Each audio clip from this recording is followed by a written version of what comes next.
airs February 23rd. Russian freedom fighter Alexei Navalny's widow has released a video calling on supporters to stand with her and blaming Putin for her husband's death. Speaking in a video message, Mr. Navalny's widow, Yulia, said that somewhere in a prison beyond the Arctic Circle, Vladimir Putin didn't only kill Alexei Navalny as a person, but that he wanted to kill the Russian people's hope, freedom and future. She called on the Russian people to stand by her, to continue her husband's work, fighting for their country. Ms. Navalnaya also said the Russian authorities were hiding her husband's body. The Kremlin has denied involvement in his death. The BBC's Alice Adderley. Germany's Ursula von der Leyen will seek a second term as head of the European Union's powerful Commission. The move could make her the most significant politician representing the bloc's citizens in over a generation. News and analysis, townhall.com. Communist China continues moves aimed at intimidating a smaller neighbor whose land it covets. China is stepping up patrols in the waters off the coast of Taiwan's Kinmen archipelago. It comes after the drowning of 2 Chinese fishermen who were chased by the Taiwanese Coast Guard, which accused their boat of trespassing. After the incident, the Chinese Coast Guard says it will regularly monitor the waters not far from Kinmen to strengthen maritime law enforcement. Fishermen from Taiwan and China regularly sail that stretch of water, which has seen a rise in tension as the number of Chinese vessels have notably increased. The fishermen's deaths are unusual despite the level of Chinese activity near Kinmen, which is closer to China than it is to Taiwan's main island. China claims all of self-ruled Taiwan is part of its territory. I'm Mimi Montgomery. Debate over school funding capturing center stage in the Alaska legislature as districts face teacher shortages and, in some cases, multi-million-dollar deficits. More on these stories at townhall.com.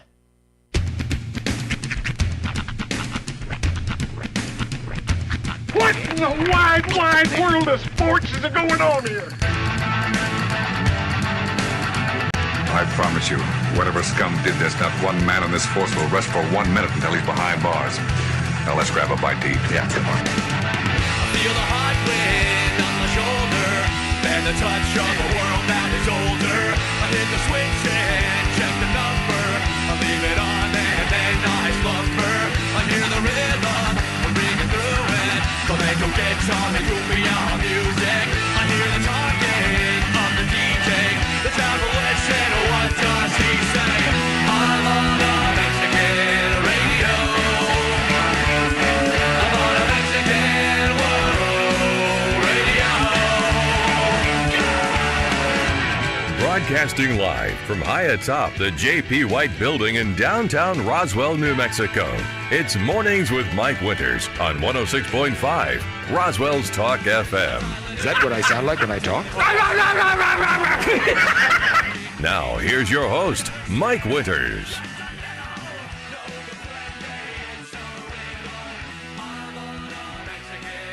And good morning, one and all. Welcome to Mornings with Mike Winters. I am he. That would be me, Mike Winters. Happy President's Day, everybody. Yeah. Day off for some? Yeah, no, yeah, some. Not all. My kid rubbed it in my face this morning. Thanks. Yeah, I'm off today. Schools, for the most part. Yep. Government entities. And I like how in honor of President's Day, they got our faces back up. Yeah, it's the working. Mount Rushmore is back up. Well, I was talking with Tanner Friday, and he said he was going to get her going. So I said, look, what have you got her going? And I turned it on, and he got her going. Nice. There she is. Fantastic. Our smiling mode's back on the screen. Y'all have had it the whole time. Yeah, sorry. Here in our little domicile. It helps us because, it's like, I don't know if you guys get my good side, But it does help when I need to pick my nose or, do something I, try not to do. Yeah. But it just happens. It is one of those reminders. It's like somebody's watching you. But to quote one of the Howard Stern's famous OJ drops,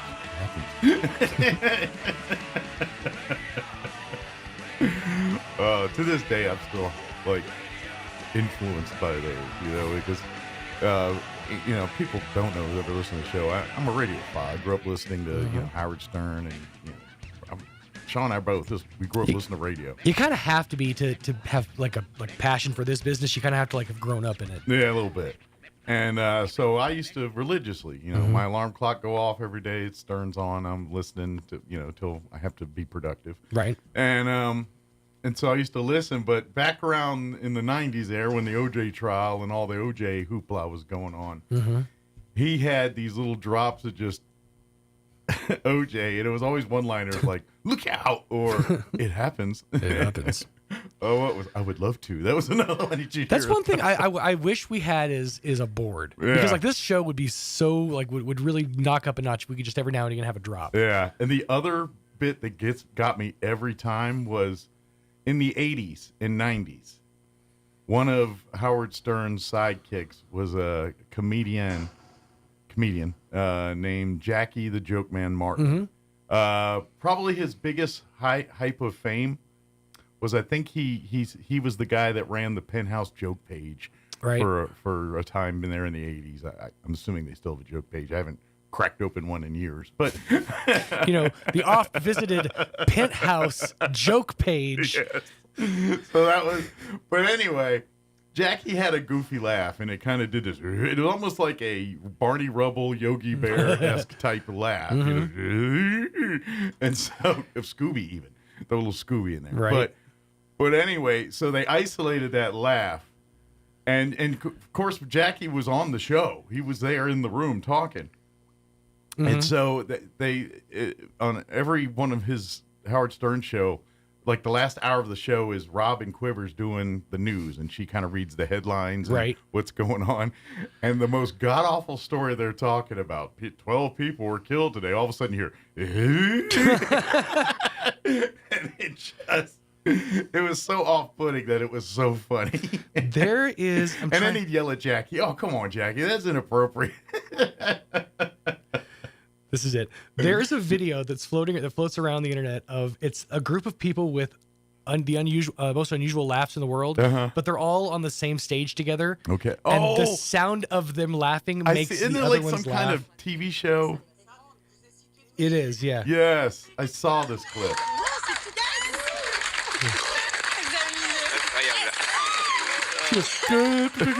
It gets really big, yeah. Le rire, c'est de l'air qui passe au niveau du larynx. Et c'est vrai que je dois avoir un larynx.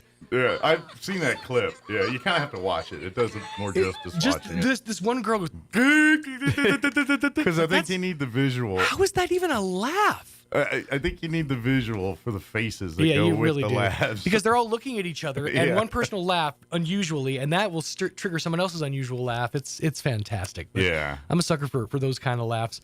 But they really can build a moment. Oh, absolutely. And kill a moment also. Oh, absolutely. Well placed. I guess that's why. Speaking of laughs, I'm kind of a guy that people either love or hate, and I've heard both.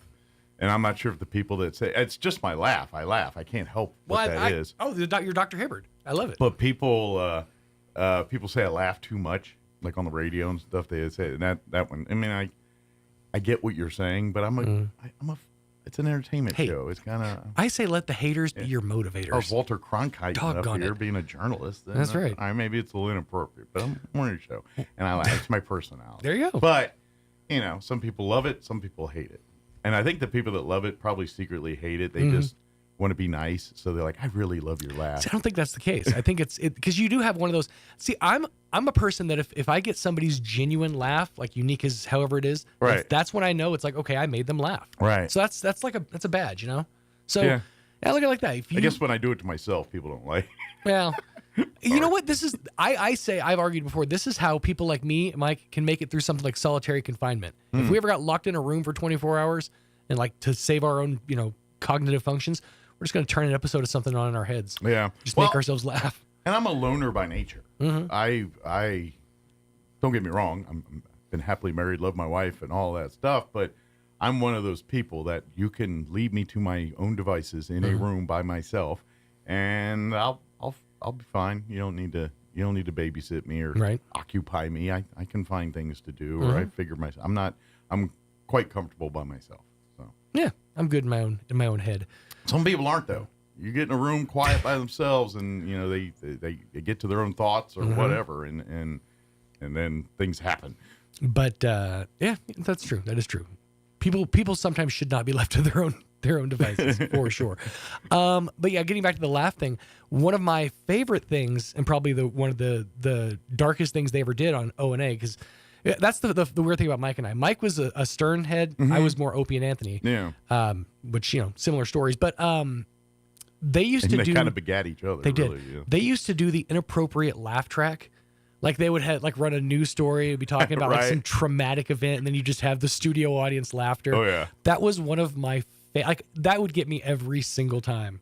Well, and you never see it coming. Yeah, exactly. And it's the same thing with the Jack. It's like the same. And that's just it. They all stole from each other. Right. I mean, Stern was kind of the first to do all of it, but at the end of the day, they each come up with their own funny bits and they steal them from each other. I mean, I give credit to Stern for kind of pioneering the genre and making it relevant.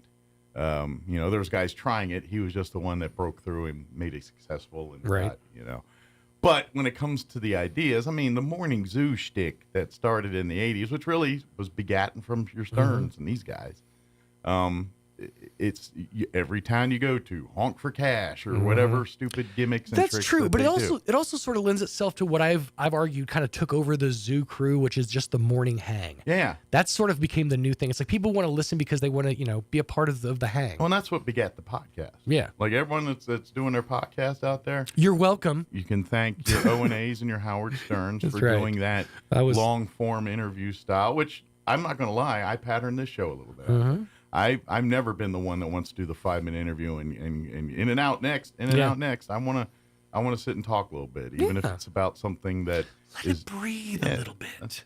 Well, and I say this 100 times, and when people talk about why I do what I do and how I do what I do, and getting back to Howard Stern, and I know people but what I admired most about his style was he was that guy that could make the most mundane person, or what people would consider uninteresting.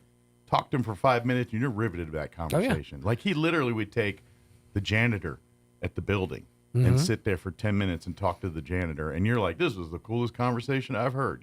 He's a truffle pig. He knows how to dig through the nonsense to find the good stuff. And his politics and everything, he's gone wackadoo hardcore now, and he's living in his bubble, and because he's been a neurosis weirdo his whole life. I think that COVID had really altered a lot of people's brains. COVID, though.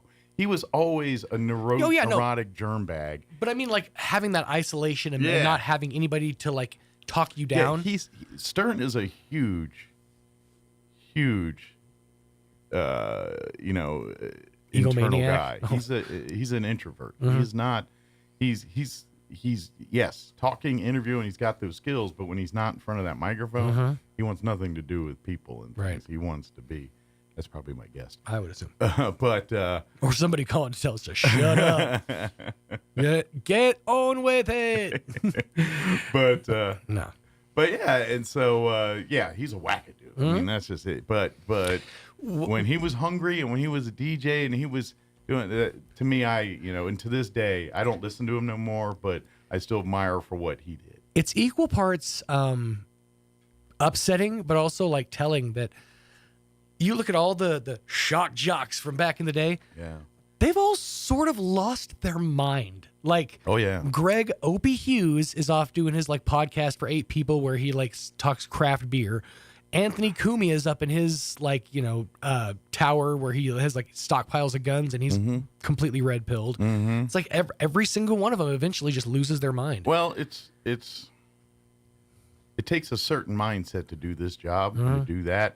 I liken it to comedians. Right. Because comedians also have, or it's basically for an hour or two, you're the center of attention. It's no different with a O&A or Howard Stern or what we do. People tune in for what you have to say. It's no different than a comedy special. And with that comes a lot of drugs. And what I mean by that is the adrenaline, the addiction of that power Yeah, the high of the success. And when the spotlight starts to dim, that's when you start to, it's the speed wobbles, And when you got your O&As and your Howard Sterns and you literally walk into a city and thousands of people are cheering for you because you just conquered the local DJ, that goes to your head a little bit. And that right there, that's why I take pride in my mid. It's like, I'm good where I'm at, this creamy middle. I don't need to be famous. I don't need that nonsense. They don't want that kind of hang up on Sugar Mountain. I'm good right here in the middle, you know? And when they, they're rock stars. And and when the spotlight fades a little bit, or, they say or do something that kind of puts them in the doghouse. Some handle it, some don't. Some wear it as a badge of honor. Some claim they do, and it deep down really tears them up. And, and I think guys like Stern and O&A are a product of that. Oh, absolutely. So it's just what it is. So breathe it in. Yeah. Enjoy it all. Let me give you the rundown for today's show. It happens. We have the look out. Look out. We got the folks from the Pinwheel Healing Center going to join us, give us an update here in just a few minutes. In the 8 o'clock hour, we're going to talk skating. We're going to have Tori Hornick join us with the UFO Skate Collective. Nice. And they're going to talk about, they've got, of course, they got some events coming up and things, but talking about just what they're doing with the skate park. Yeah, they got that grant latter half of last year, and just kind of give us an update where they're at with that. So Tori will do all that here in the 8 o'clock hour.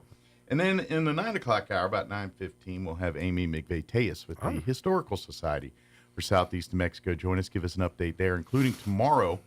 They want all of you to go have a nice dinner over at Texas Roadhouse, because they're going to be doing their there's a flyer if you get off the Facebook page or off the website, and bring it with you to the Roadhouse, Texas Roadhouse tomorrow, and they'll donate 10% of your meal cost back to the Historical Society. So nice. We'll talk about that. Plus, they got a blood drive coming up and some other events too here. So that, plus we'll have all of your features that include the newses of the local and national variety, Wall Street business updates, and whatever else we can come up with for this holiday edition. Ah, yes. President's Day. Enjoy the backside of your eyelids, kids. Yes. And for the rest of you, you're up anyway. You're already up. Don't go back to bed. I'm sure my wife's up now, especially 7:20. I mean, I could be wrong, but I doubt it. She's probably up and sitting in the chair. Staring at your phone. I'm here. I'm monitoring. Watch your mouth. Watch your mouth one day. All right, it is 7:20. Let's get you up to date on the weather. By the way, it's going to be hot this week. And Wednesday, windy. I'm meteorologist Steve Hamilton with your Pecos Valley weather. Looking pretty good this week. Temperatures going way above average, too. We've got a big high-pressure system parked overhead. Mid-70s for the afternoon high today. Wind at 5 to 15 miles per hour, and we get sunny skies. Overnight, a few clouds down to the upper 30s and low 40s, and then even warmer on Tuesday. Upper 70s and low 80s, and we keep the sunshine. That's your latest forecast. I'm meteorologist Steve Hamilton. Thank you, Steve. Currently 33 degrees here in Roswell. Humidity is at 75% with winds out of the west at 6 miles per hour. Sunny day, expect a high of 74 degrees. Winds will be out of the west, 5 to 10 miles per hour. Yeah, mid-70s today. Drink it in. Tonight, mostly cloudy. Expect an overnight low of 38 degrees. Southwest winds at around 5 miles per hour. Tuesday, once again, another warm day, mostly sunny, 78 for a high, pushing 80. Might even thinking about busting out short pants for you Tuesday. Northwest winds 5 to 10 miles per hour. Tuesday night, partly cloudy with an overnight low of 36 degrees. West winds 5 to 10. Wednesday, going to be warm, pushing 80. But the wind is coming with it. Could see some areas of blowing dust after 11 a.m. on Wednesday. Sunny, 79 with southwest winds 5 to 15 in the morning. Increasing 20 to 30, gusting as high as 45 miles per hour by Wednesday afternoon. Wednesday night, mostly clear with an overnight low of 40. They don't talk about winds, but I imagine it'll be breezy. Thursday, sunny, 68 for a high, so a little cooler there. Friday, mostly sunny, also a high of 68. And then warming back up for the weekend, mostly sunny, 73 for Saturday, sunny, and 82 for Sunday. So looking pretty good temperature-wise, but we do have a windy Wednesday to worry about. All right, it is 22 minutes after 7. We're going to take a 3.5-minute commercial break, and then we'll talk with the folks from Pinwheel Healing Center on the other side. Don't go away.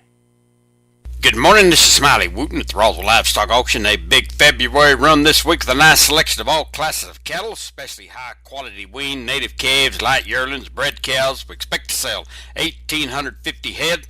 Break it down like this: 200, 225 weighing cows and bulls, 150, 175 pairs of bred cows, 1,300 to 1,500 to 1,550 calves and yearlings today. Sale will include 20 bred cows, excellent quality medium frame Hereford cows, bred to Angus bulls, cows 3 to 7 years old, 40 bred cows, excellent quality black white face Angus crossbred cows, bred to Angus bulls, 7 to 10 years old. 114 calves, Mr. J. Houston, Quemada, New Mexico.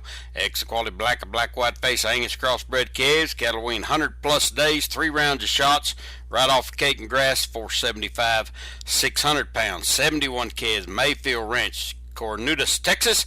Excellent quality black Angus crossbred calves, cattle wean 60 days, 2 rounds of shots, 450, 600 pounds. 40 calves, Taylor Ranch here west of Roswell. Excellent quality black and Charolais crossbred calves, cattle wean 50 days, 3 rounds of shots, they're bunk broke, 450, 575 pounds. 79 calves, the Bruton Ranch, San Antonio, New Mexico. Excellent quality Charolais crossbred calves and light yearlings, cattle wean 90 plus days, 1 round of shots right off fields, 450, 650 pounds. 51 calves, Mr. Barry Lucas at Carlsbad, New Mexico. Ex-quality black white face, red white face English crossbred calves, cattle wean 90 days, 2 rounds of shots, bunk broke, 500, 650 pounds. 139 calves and light yearlings, Mr. Cole Studdard here west of Roswell. Excellent quality black white face, red white face crossbred yearlings, weaned 100 plus days, 2 rounds of shots right off wheat pasture, 450, 700 pounds. Several smaller sets of high quality native weaned calves and light yearlings for today. Sale time this morning 9 o'clock. Sale pairs bred cows 10:30. Selling calves and yearlings about 11:30 to 12 o'clock noon.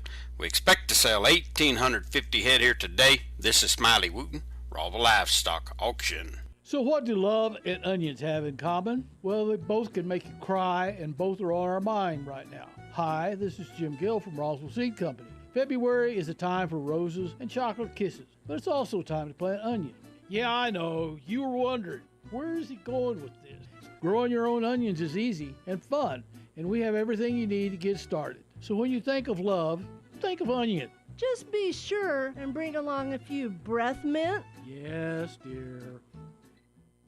Foot and ankle problems are often agonizing, but they don't have to be. At Artesia General Hospital, we're passionate about helping every patient return to optimal mobility with confidence and comfort. Our board-certified podiatrists, Dr. Jennifer Chow and Dr. Michael Krupa, provide a full spectrum of services ranging from routine foot care and pain relief to customized treatment plans and leading-edge surgeries. Visit artesiageneral.com/foot care to request your appointment today.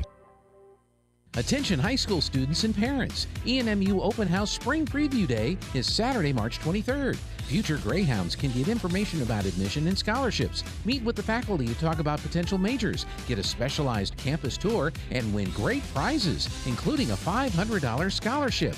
Don't miss out on this great opportunity to experience ENMU. Sign up today at enmu.edu/open house. Eastern New Mexico University, student success. That's what we're about. Asian Market brings the flavors of the East to Roswell. The market side has lots of new and different items, including new sauces and noodles to enhance your Asian dishes, plus new snacks and more. And the restaurant inside Asian Market has all Nook's favorites from 11 to 5, like wontons, egg drop, rice or noodle soup, crispy calamari, and the best barbecue fried rice in town. Dine in or call ahead for easy pickup. And find Asian Market on Facebook for updates on open times and specials. Hi, this is Nook. Come see me at Asian Market, 5702 South Main in Roswell. Call 575-840-5309. The average American spends 2.5 days a year looking for lost items. We aren't sure how long Europeans and Asians look for lost stuff. We lost the list. Here's Mike Winters. And good morning. It is 27 minutes after 7 o'clock, and joining us in studio this morning from Pinwheel Healing Center, we have Jolene Romero and Nicole Scarpa with us. Good morning, guys. How y'all doing today? Pretty good. And yourself? Good. Now, give her a little credit. She's coming from way up north here, so she came all the way up from Raton to join us here. Yes, sir. Thank you for spending some time with us and seeing the state to come visit us this morning. And then, of course, Nicole, you're our local manager here for Pinwheel. Yes, Pinwheel Healing Center. I guess we ought to start at the beginning. Unless, because people might say, well, what is Pinwheel Healing Center? And it's not a place to heal pinwheels. That's right. But it is a place for healing. And really it's, but you guys focus on mental health, those kind of things, and helping with that side and getting people, in a place, trying to catch us up to where we are with the rest of the health world in the mental health world. We make great advances in cancer and Alzheimer's and these ailments that and that's all good things, but we're light years behind in the mental health side of medicine, and we got to play catch up, and that's where you guys come in and really try to help bring us into the 20th century or 21st century or whatever, into more modern times here with our mental health stuff. Is that pretty good? I guess place to start. Yes. So Pinwheel Healing Center is a mental health and substance abuse clinic. It was started in 2015 by our CEO, Margaret Schuer, who is out of Albuquerque. We do have 5 locations. We've got one in Albuquerque, one in Rio Rancho, Las Vegas, Raton, Taos, and here in Roswell. And you serve the entire state through those 5 locations. Yes, and we specialize working with rural communities. Good deal. So, and that's where the true resources lack, especially for everything in the medical world, but particularly when it comes to mental health or rehabilitation treatments, things like that. Stuff like that it's and that I would imagine when people have to travel also decreases the success rate of them getting able to get better, to do some of that stuff. Is that pretty? And so it's like, well, we go where the people are then. Yes, pretty much. And since COVID, we do a lot of virtual services statewide, and we've got different programs. We've got an intensive outpatient program, which is based off of our matrix model for anybody struggling with substance use. Then we have our medically assisted treatment for anybody that wants medication management, individual therapy. Then the program that I do is comprehensive community support services. So we're in the community about 80% of the time. Wow. I am a certified peer support worker, and Miss Nicole is a community support worker. Good deal. So you guys really spend a lot of your day when you're not on the radio with guys like me, talking with patients and kind of, working with them on helping them get to their next level of mental health. Absolutely. We're working on all kinds of goals. I'm helping people apply for SSDI. We're getting Medicaid cards. Getting them the physical resources so they can start on the path of treatment. Because that's a lot of the cases. Right. When you come in, sometimes they come in with they're homeless or they're, or very limited resources, but they're veterans or they got different walks of life. And there's a lot of resources they could tap into to get aid. And so a lot of times that's the first step. It's like, all right, where can we get you qualified, and maybe we can get a lot of this for free for you, and then you go from there and try to see what. But that's usually the first step for a lot of these, especially with substance abuse and things. All right, where can we get a program, find something that can help you that by the way, it doesn't cost you anything because you qualify here. So yes, and with our program that we do, we spend about 80% of our time in the community. So that could be in home visits, that could be adult. Meeting with APPO. This could be doctor's visits. I know Nicole spends a lot of time at the warming center. Warming center. Oh yeah, the Gonzalez Warming Center. Yeah. And the kitchen. Oh, the community kitchen. Community kitchen. Two I'm staples. out there. Well, Very but much. And to be honest, that's if you want to fix mental health, you got to go where the people are. Because you're dealing with people that may not be trusting in traditional medical settings, don't or just not willing to come forward there. And so you've got to break down those walls and barriers. And the only way you can do that is go to where they are and visit and see and show that you can earn their trust. And once that's established, then you can start the healing and the work and doing some of that stuff. And that's sir. And I would even argue that a lot of your substance abuse side of your job is more of the Band-Aids. And what I mean by that is, yes, they're addicted to substance and stuff, but when you fix the root problem of what's going on, that starts to fall by the wayside. I mean, yeah, there's but if you don't fix what the core issue is, the likelihood of them falling off the wagon or going back to that's probably a lot higher than someone that when you said, hey, yeah, I'm going to get you off the drug, but let's fix why. Because at the end of the day, people, in my opinion, do these drugs and alcohol to fill a void. Yes. Or to fix, to self-medicate. And when the problem's fixed, there's no need to medicate, if that makes sense. Absolutely. You got to fix the root problem. And I think that's why community support services support therapy very well, right? Because of what you're saying. Yeah. Now we can come in and kind of take care of those problems that seem more immediate. And that way, when they're seeing the counselor, they're working on the deep root issues instead of I'm hungry or I need a fix or, It's kind of like you guys really deal with like it's almost like a ER Wholesome. or a war situation where you got a triage. All right, they're in every day. triage. First things first, are their needs met? Do they have a place to stay? Do they have something to eat? Do they have a place to live? I mean, do they have a place to clean, wash? Do they have a place to and if none of those boxes are checked, we get those boxes checked. And then once those boxes are checked, then we can say what's going on. Yeah, we do have an excellent program called Treat First, which is expedited access to care. So we're able to get those immediate needs met before they have an assessment. Traditionally, a client is referred. You got to wait about 2 weeks to get an assessment to identify the issues, get the referrals to the program. With the Treat First program, we're able to address those immediate needs before assessment. Gotcha. Real curious, how do clients come to you? Do they come recommended to you? Do they come on their own? Do they come court mandated? Do they come? Is it a cocktail of all of that? How do they come to you? We get a lot of referrals from APPO. We do offer a sex offender treatment program, which a lot of people don't. So we get a lot from APPO, from CYFD, the La Casa program here in Roswell. Up in Raton, we get from like medical providers. Referrals come from it's everywhere. all the above. All the above. There. Walk-ins. Gotcha. Mm-hmm. You say something there that you're talking about offender program and things like that. You're right. There's not a lot of programs for the offenders here, and of course, some people listening saying, "Well, of course not. Why would there be?" And this, these are evil people. Well, there's and people I would say, too. but hold on a second. Particularly domestic violence, it's a cycle type deal. Odds are pretty good that the abuser was probably a victim themselves in their younger days. A lot of times, abusers become abusers because that's how they were raised. And to be honest, that's the only tools in the belt sometimes. I'm not trying to defend or justify.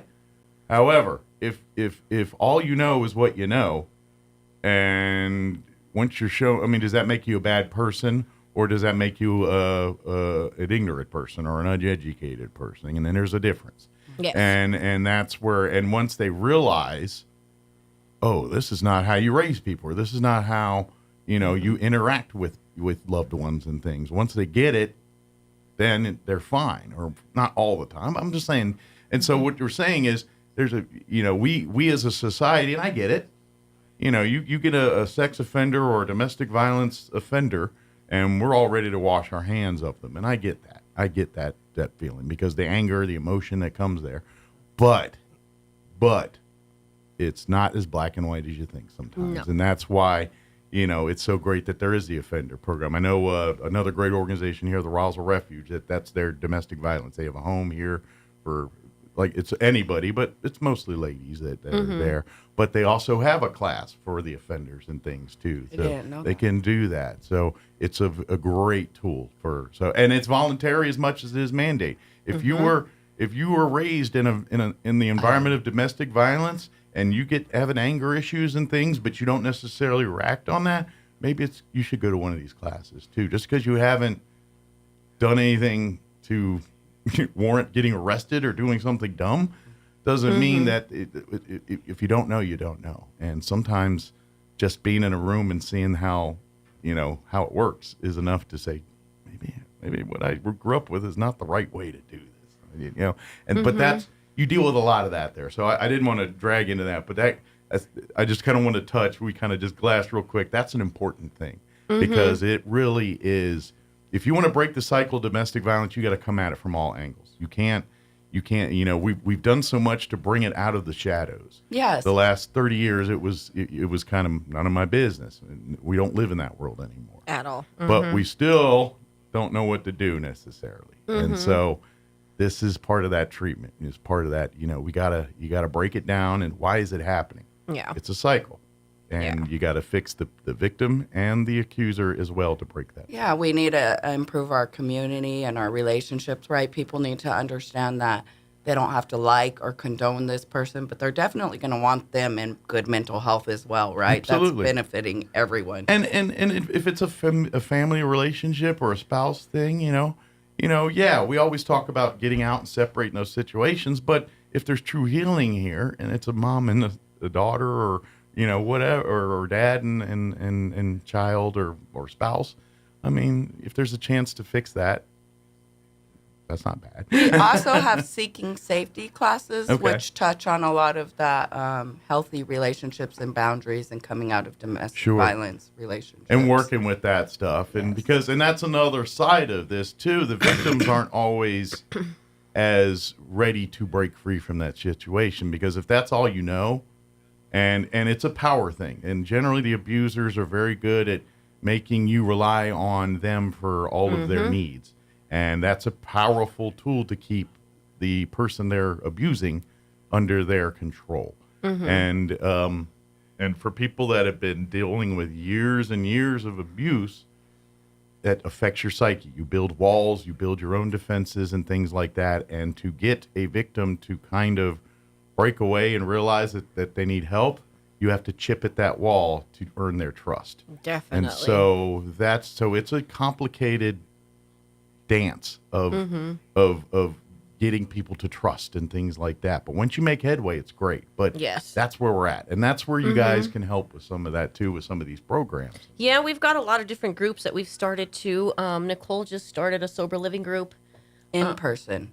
Here in Roswell. Good deal. We also got a men's seeking safety group, a women's seeking safety group. Up in Raton, we've got a garden group and a fishing group going during the summers. I've got a women's socialization group. So, I mean, we offer a lot of different things. We also have an anger management group that I also want to mention. So we've got a whole approach of helping the person with whatever they need. And I think our program, CCSS, is a big part of that, because we can see a client up to 4 hours a day. Oh, wow. So if I have a client that comes in and needs rehab, it's not as easy as calling the rehab. It's a lot of phone tag, a lot of referrals. Sure. Sometimes it's a medical clearance, a TB test. So our program, I feel, is like a big part of the route, because we do a whole lot. Kind of helping to cut some of the barriers. Yes. That prevent treatment from happening for some people. You guys can kind of cut through and navigate through some of that red tape to kind of expedite what's really needed. Yes. And so let me ask you this: if they're here in Roswell and they're wanting to make, what's the best way to get a hold of you? Is it online? Just call and come by? What's the best way to get in touch with Pinwheel here in Roswell for folks listening? So they can go directly to pinwheelhealingcenter.com. Okay. And there's a referral page on there. You can punch in all your information. Okay. You can also Google Pinwheel Healing, bring up that main intake line, and give them a call. They'll get you in. Most likely you'll be talking to Amanda or Angela, right? Okay. Yes, our intake coordinators are Amanda Segura and Angela Cisneros. Okay. One's in Taos, one's in Raton. Gotcha. But they do handle all of the intakes for all 5 sites. I gotcha. And that phone number is 505-636-6100. Is that like a 24/7 line, or is that business office hours? Leave a message if you call late. It's not like a emergency hotline or crisis hotline. No, there are it's some 8 to 5 intake line. Gotcha. But you can always call the mental health crisis hotline. That's nationally. That's if you're having an emergency situation. Is this the 988? Yeah, it's 988. Here locally in Roswell, there's 211, which is your Chavez County Health Council's information resource. They can do, but again, that's not emergencies either. Call the 988 for mental health emergencies. But if it's other stuff, you can call the Pinwheel direct or go to the website direct and get an appointment to talk. I'm going to guess if you're the patient, obviously you can make, but if it's for a family member and things, be aware that there's certain things you guys can do and can't do over the phone or in person, and even without the person in the room. So they'll be willing to help you, but please, because of patient confidentiality, these protections, certain information stuff, they just can't talk with you without the actual person's on board with some of this stuff. You have to. So I get it. And I know because of the line of work we deal with, you're dealing with a lot of people that may or may not be of right sound mind to make some of these decisions and things. So it's kind of one of those deals, but don't be frustrated. That's just the nature of things. But that's kind of, because I'm sure for anything that's a hurdle, if people are looking for, if that's their, you know what I mean? If they're, this is just too hard, I'm going to stop. Please don't. Is what I'm trying to tell you. Keep, if you do hit one of those things, well, it's not for me. It's for, well, I'm sorry, but we can't tell you that information unless it's the patient themselves. That when you get into those situations, but, please be patient with that and work with it. It's just, everyone has rights. You have protections and things. And if we don't, the day we stop doing that, the day we got problems. Yeah. So I also wanted to give the listeners the address for the Roswell office. Yes. It is 106 Linda Vista, Suite 101. Good deal. And Miss Nicole Scarpa is my female CSW, and then I got Mr. Daniel Mendoza. Okay, who for the is, males. Yes. Good deal. And that's kind of, so if you come meet for the first time, and like you said, some guys don't feel comfortable talking about to women and vice versa because of some of the nature of some of the things you're talking about here. So you guys try to make it as a stress-free possibility. Yes. It's already a moment. Anytime you're putting your soul out to people and making a step to really change your life, that's a big moment. Yes. I don't care if it's something like this or if you're moving to Europe or something, it's a big deal. And so when you expose yourself out there, you want to make it as comfortable for that person as possible because you want to welcome them in. You don't want to do anything to push them away. You want to. No, we want to support as much as possible. So that's a big part of our job too. I mean, we talk about all the stuff we do, like getting them things or helping them with resources. But the support, the social support, and back to substance abuse. A lot of those people burned a lot of bridges that they need to rebuild. And that's it. It's trust around the board, too. Yeah, they're not trusting because at the end of the day, people have, for their own good or for the other people's own good, have said things to get them out of the situation, away from them or whatever. So they probably told them all kinds of things. And so they probably heard anything from the world's promised to them, and next thing you know, the butterfly net comes out and says, no, we weren't doing that. You know what I mean? So they're not trusting that way. And so you got to break down walls here. And same thing with, like I was back to the domestic violence, where everything's, people aren't trusting for whatever reason. And so they build up walls, they build up defense mechanisms. And you guys have to cut through all of that. And that's, and I think we've got to assess, too, where they're at in their stage of change, if they want it or not. And if they do, where we're at and where we got to go. And if they don't, for substance abuse, for instance. Meet them there. Yeah, and doing some harm prevention, harm reduction, handing out Narcan, things like that. Yeah, keeping it so when they hit the bottom, that finally wakes them up. Yeah. It's not the bottom that they can't come back. Yes. And that's that, hopefully, and unfortunately, when it comes to substance abuse, a lot of times the victim has to hit something in their life where they say, you know what, this is enough. Yeah. Is it losing the kids? Is it losing the house? Is it getting arrested? Is it a cocktail thereof? Maybe it's all the above. Yeah, but with fentanyl, that's a dangerous game to play. Methamphetamines, you were hitting that bottom. Fentanyl, you're dead. You may not come back. Yeah. So it's really, really scary. My caseload's filling up with fentanyl users. It's overtaken everything. It seems like. And I'm just gee whiz curious about this because we all know you get in contact with fentanyl, it can kill you one time. And most of the people that are addicts they're looking for heroin, cocaine, and it's laced with this fentanyl. They're not running around looking for fentanyl per se. When the drug lords, because it's dollars and cents and supply and demand, when the heroin crops or whatever aren't doing what they're doing, they're filling the void with the fentanyl because they've got to make the bottom line. And so the addicts are getting what they think is heroin or cocaine, and it's laced with fentanyl, and they do their normal dosage or whatever they normally do, bump or whatever, and it kills them. And so that's what we're dealing with a lot here. But, is it sometimes where they just don't care? Where it's like, fentanyl, great. Maybe it'll help. Or are they, I'm just generally, but is it when you deal with, when you're coming across, how many of them are don't realize it's fentanyl, or they're just at their point where it's like, hey, substance use gets you. Yeah, it's changed your whole perspective now, huh? Yeah. Like you just can't really try and crawl into the mind of an addict like that. I think. I just didn't, they're just not rational. Yeah, I know. mean, they can want something so bad in one hand, and They be think showing different in another. And I'm guessing too, it's, you do. I'm guessing especially when you're euphoric and you're high, there's a sense of invincibility there. Yeah. And they may think they may beat it at that particular way. Oh, fentanyl, it ain't gonna stop me. Yeah, I got a lot of clients going to take care of it later. Yeah. They're so close. But the sad part is fentanyl's so dangerous that like law enforcement come in contact with it on accident, and they end up in a hospital because of it. And that's just because it comes in contact with their skin or something. That's how nasty this stuff is.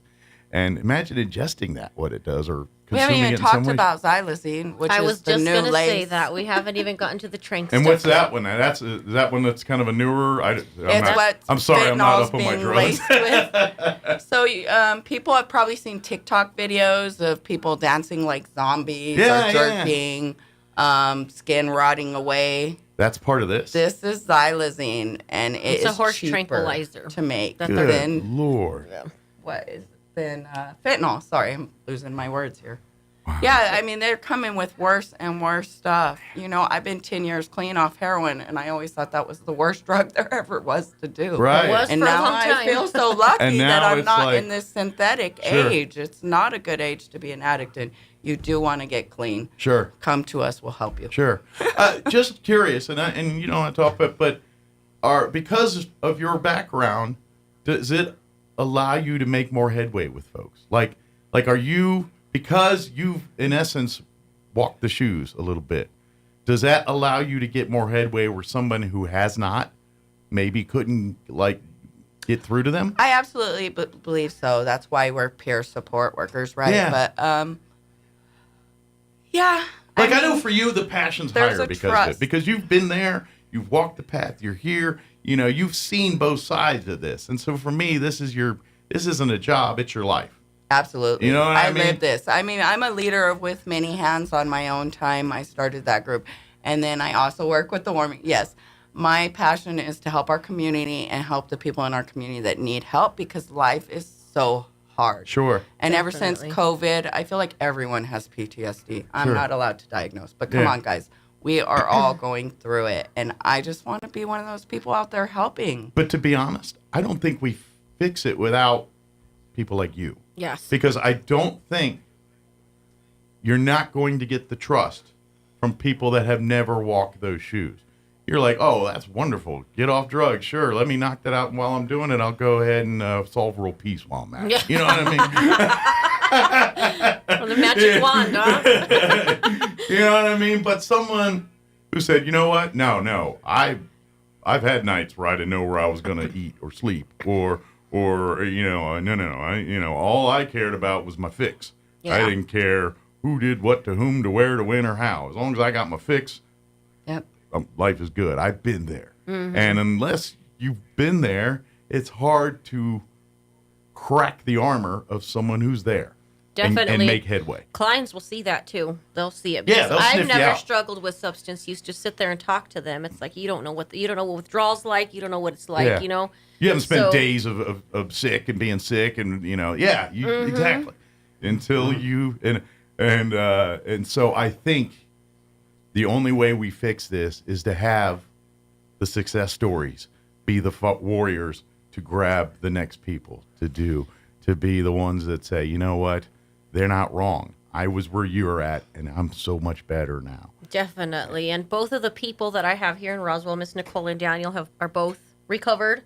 And interesting fact is they were both my student interns at Eastern New Mexico University. Oh, wow. So I had her for her last year of her bachelor's program, and now I have Mr. Daniel, who I just brought on staff also. So Roswell's a small town, but New Mexico's a small town at the end of the Yes. day, really. Yes, it is. Granted, it really is. We have a couple cities, but everybody knows everybody, or at least knows kind of adjacent to, and that's to our advantage too. Yes, that is a good thing. So when you see this stuff, so hey, that's great. That's great that that's happening here. But so let me ask you this. I imagine you can use more people like you.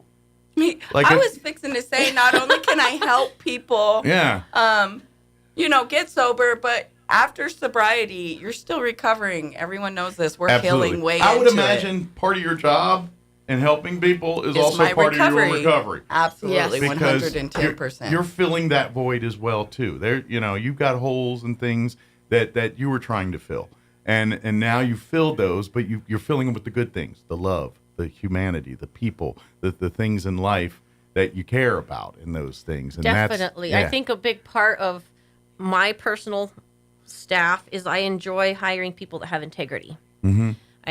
That's a big part of my screening process of hiring somebody is you have to care about people and have that love for the community and for clients. Sure. Because if you're coming in with that corrections mind, people don't need that. Well, you're going to get lied to because, addicts play a game. An addict is going to lie to you to protect, because you forget the priority for an addict is to get the fix. Mm-hmm. Anything that deters from that, don't care about.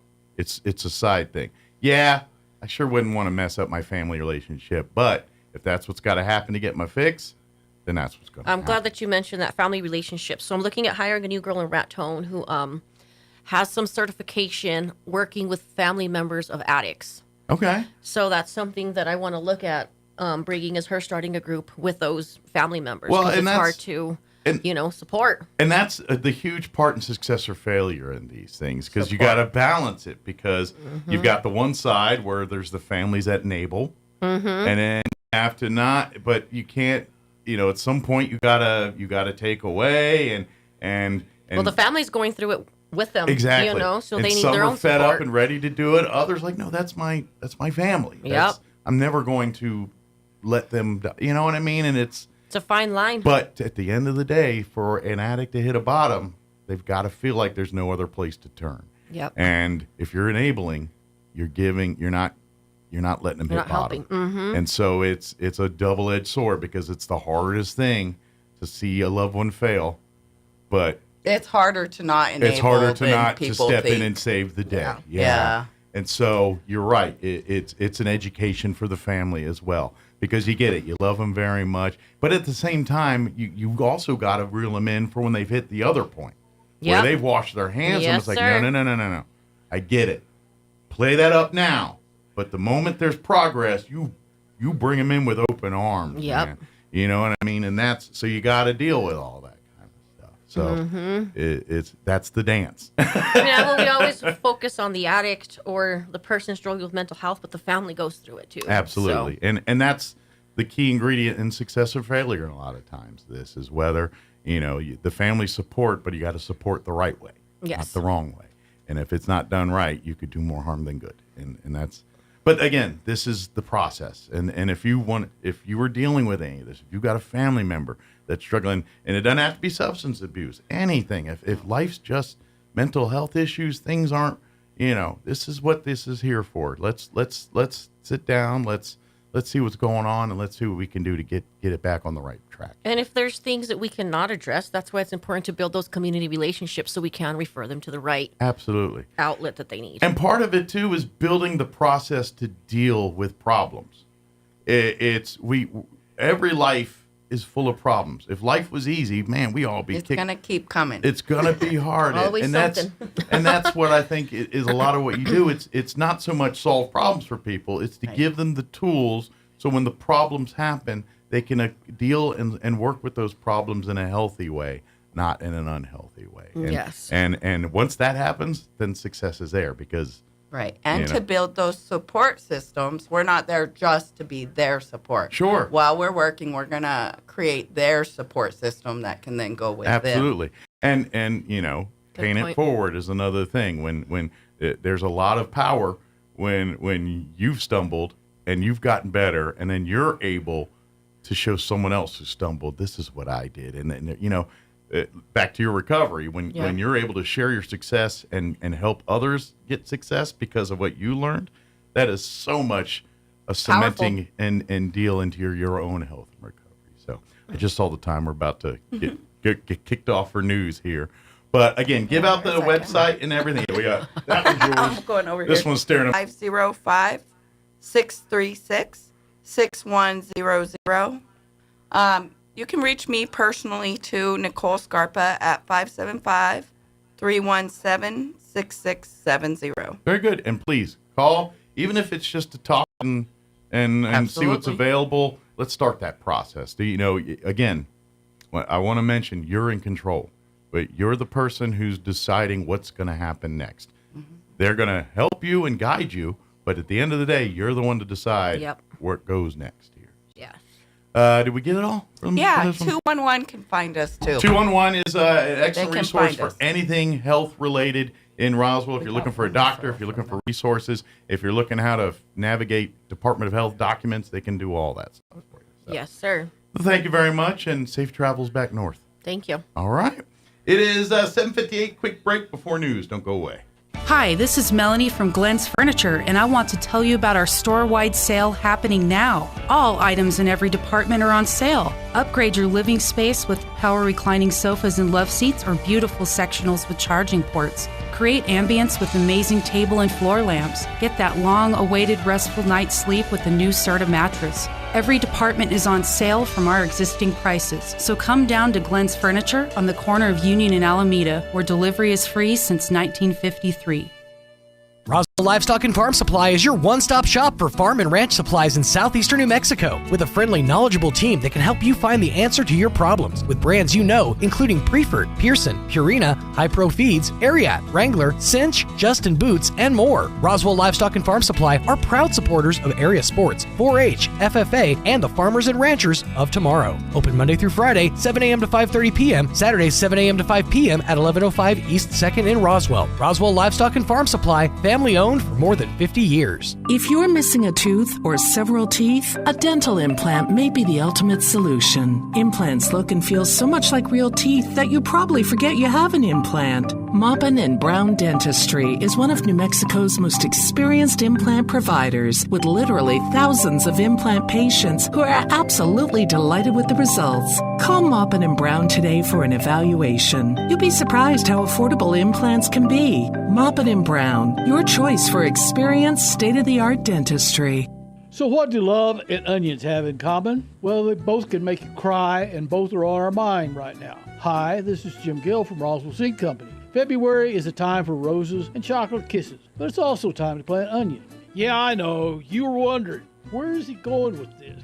Growing your own onions is easy and fun, and we have everything you need to get started. So when you think of love, think of onion. Just be sure and bring along a few breath mint. Yes, dear.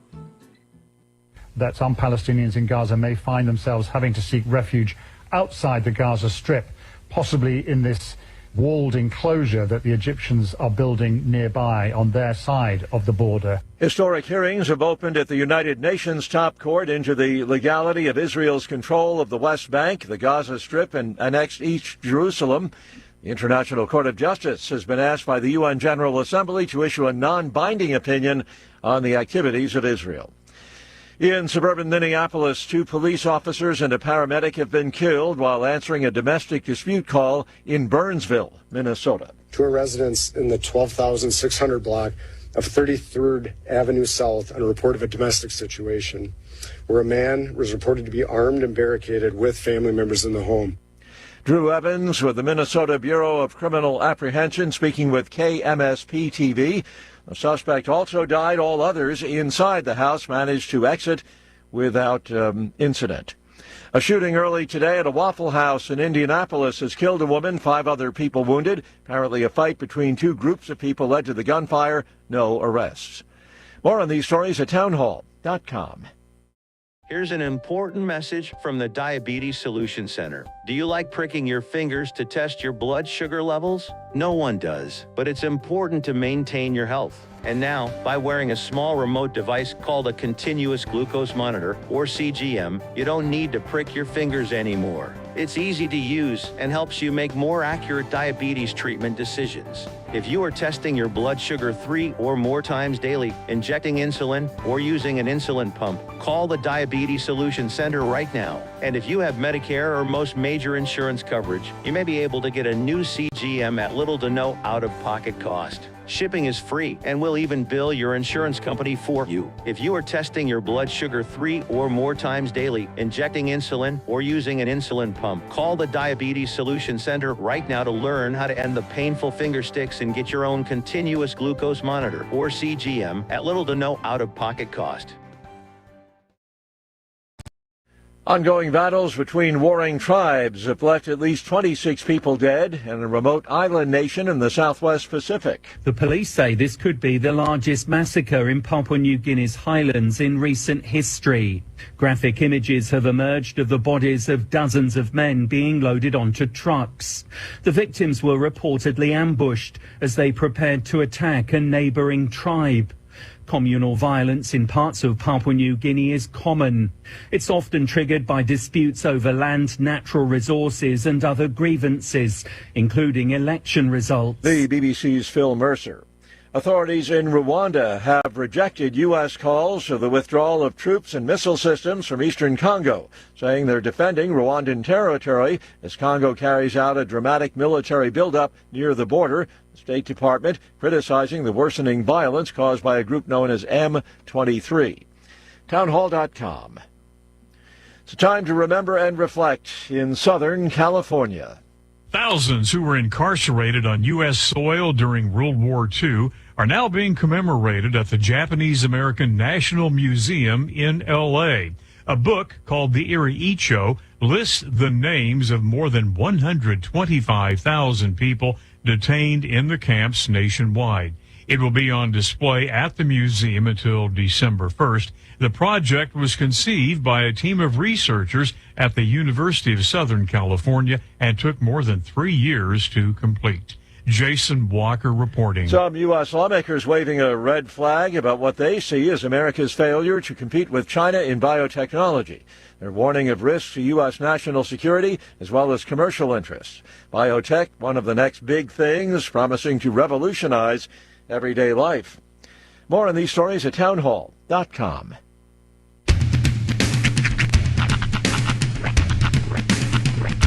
What in the wide, wide world of sports is going on here?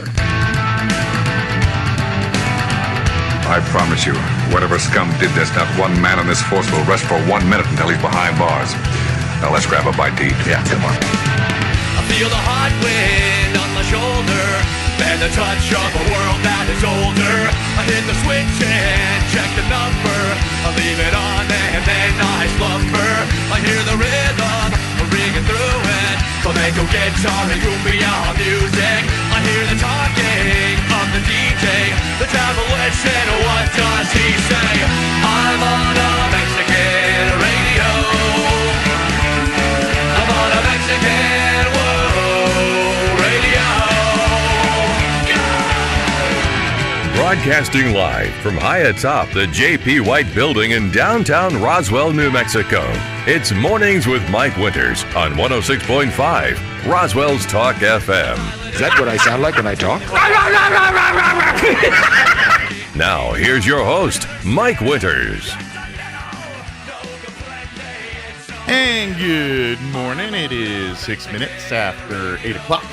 Welcome to hour number 2. The deuce of Mornings with Mike Winters, right here on 106.5 Roswell Talk FM. Happy President's Day. Yes. Happy Monday. Happy day off for some.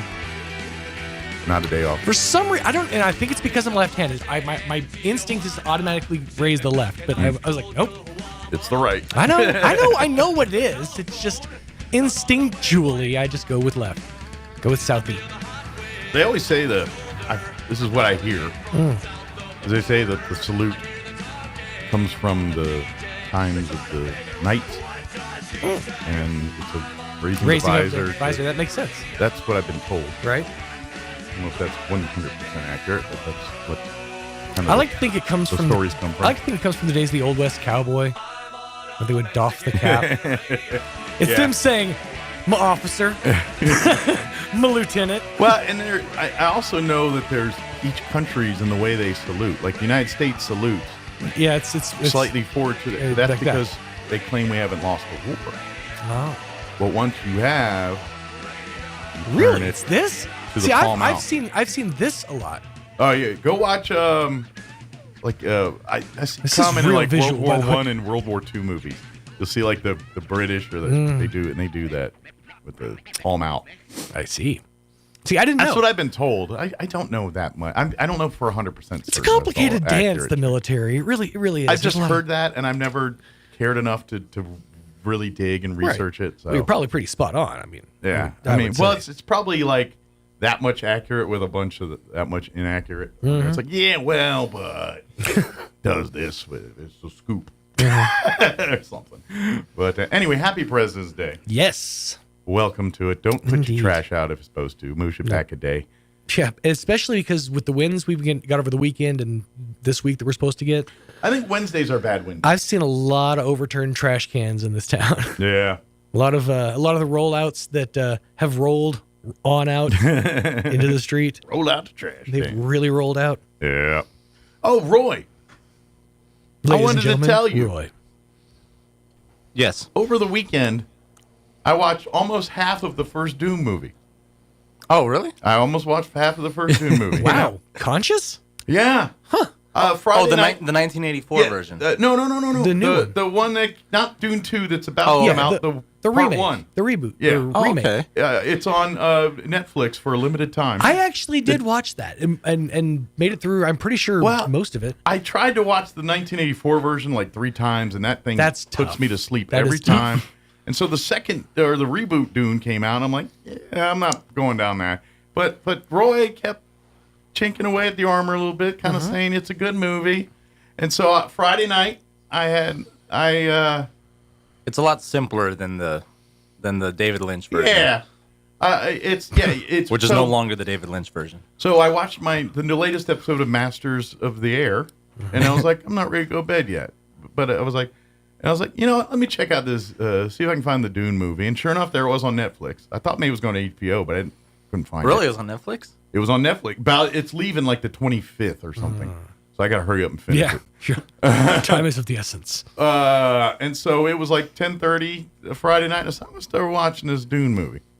And I watched about it. It's a 3.5 hour movie. I watched about an hour and a half of it before I said I'm going to bed.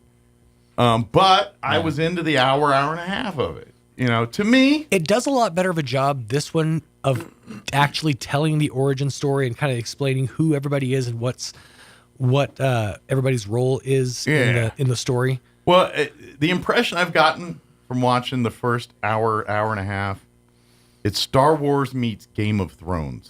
It's very Star Warsian. I caught on to that. But it's very Game of Thrones and with the different clans, so to speak, and they're all, you know, in charge of the Arrakis planet or whatever we speak, which, by the way, I'm like, why is the planet named after my soundboard? No. Other way around. Because the people that make these soundboards are big old nerds. Big Dune fans. That's right. That's right. But it's like why Gene answers 42 to every question you ever ask, because it's the answer to everything. I did learn something. I was this many years old when I learned that my See, I thought you knew that. I had no idea. Yeah, I knew that. You know, I'm not a massive nerd, but I knew that at least Arrakis was the planet of Dune. I'm telling you, the Dune thing I was out on. I just totally could. I was like, I am not nerd enough for that. It is a tough watch, but if you are committed to the story, well, and to be honest, this new one, good. Or the reboot, I watched the first hour and a half, and I'm gonna finish it. I'm not like, oh my god, this is the best thing I've ever seen, but I'm not repulsed by it anymore. Right. I want to see it. I'm curious to see how the story goes. Okay. And to be honest, seeing the commercial for the second one every 5 minutes kind of said, man, if I'm going to watch this, I need to watch this because now there's a second one. And I'm going to get way behind. Yeah. So let me go check this. You don't want to fall thoroughly behind. Yeah. But and my wife has no desire to see this mess. So you gotta pick it's your on spots. me if I'm going to watch it. And I'm not even going to try to sell her on watching Dune. I mean, it's like, come on. Yeah, I'm barely selling it's myself. tough enough to sell you. Now I am curious though, because there was another movie of which we talked last week. Did you get a chance to watch Strays? Yes, we watched it last night. Yeah. Yes. And it was cute. It was cute. It's cute in a yeah. It's adult humor. Yeah. I'm not gonna lie. The first 10 minutes of the movie, I almost didn't finish it. Really? I was physically mad at his owner. Oh no! But that's what they want you to be. I know. I almost said, I'm not going to watch a movie about a dog getting abused. I'm sorry. This is just not my thing. That's what I'm saying, though. That it's the way they set it up I was with the angry. game they play. I love that. That's so funny.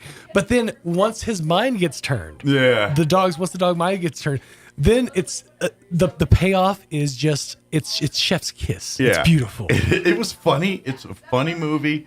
I laughed hard, but it was cute in a weird sort of way. Right. Like it wasn't like the movie with the hot dogs and all. Yeah, it's not like Sausage Party. It's Sausage Party. It's kind of like Ted.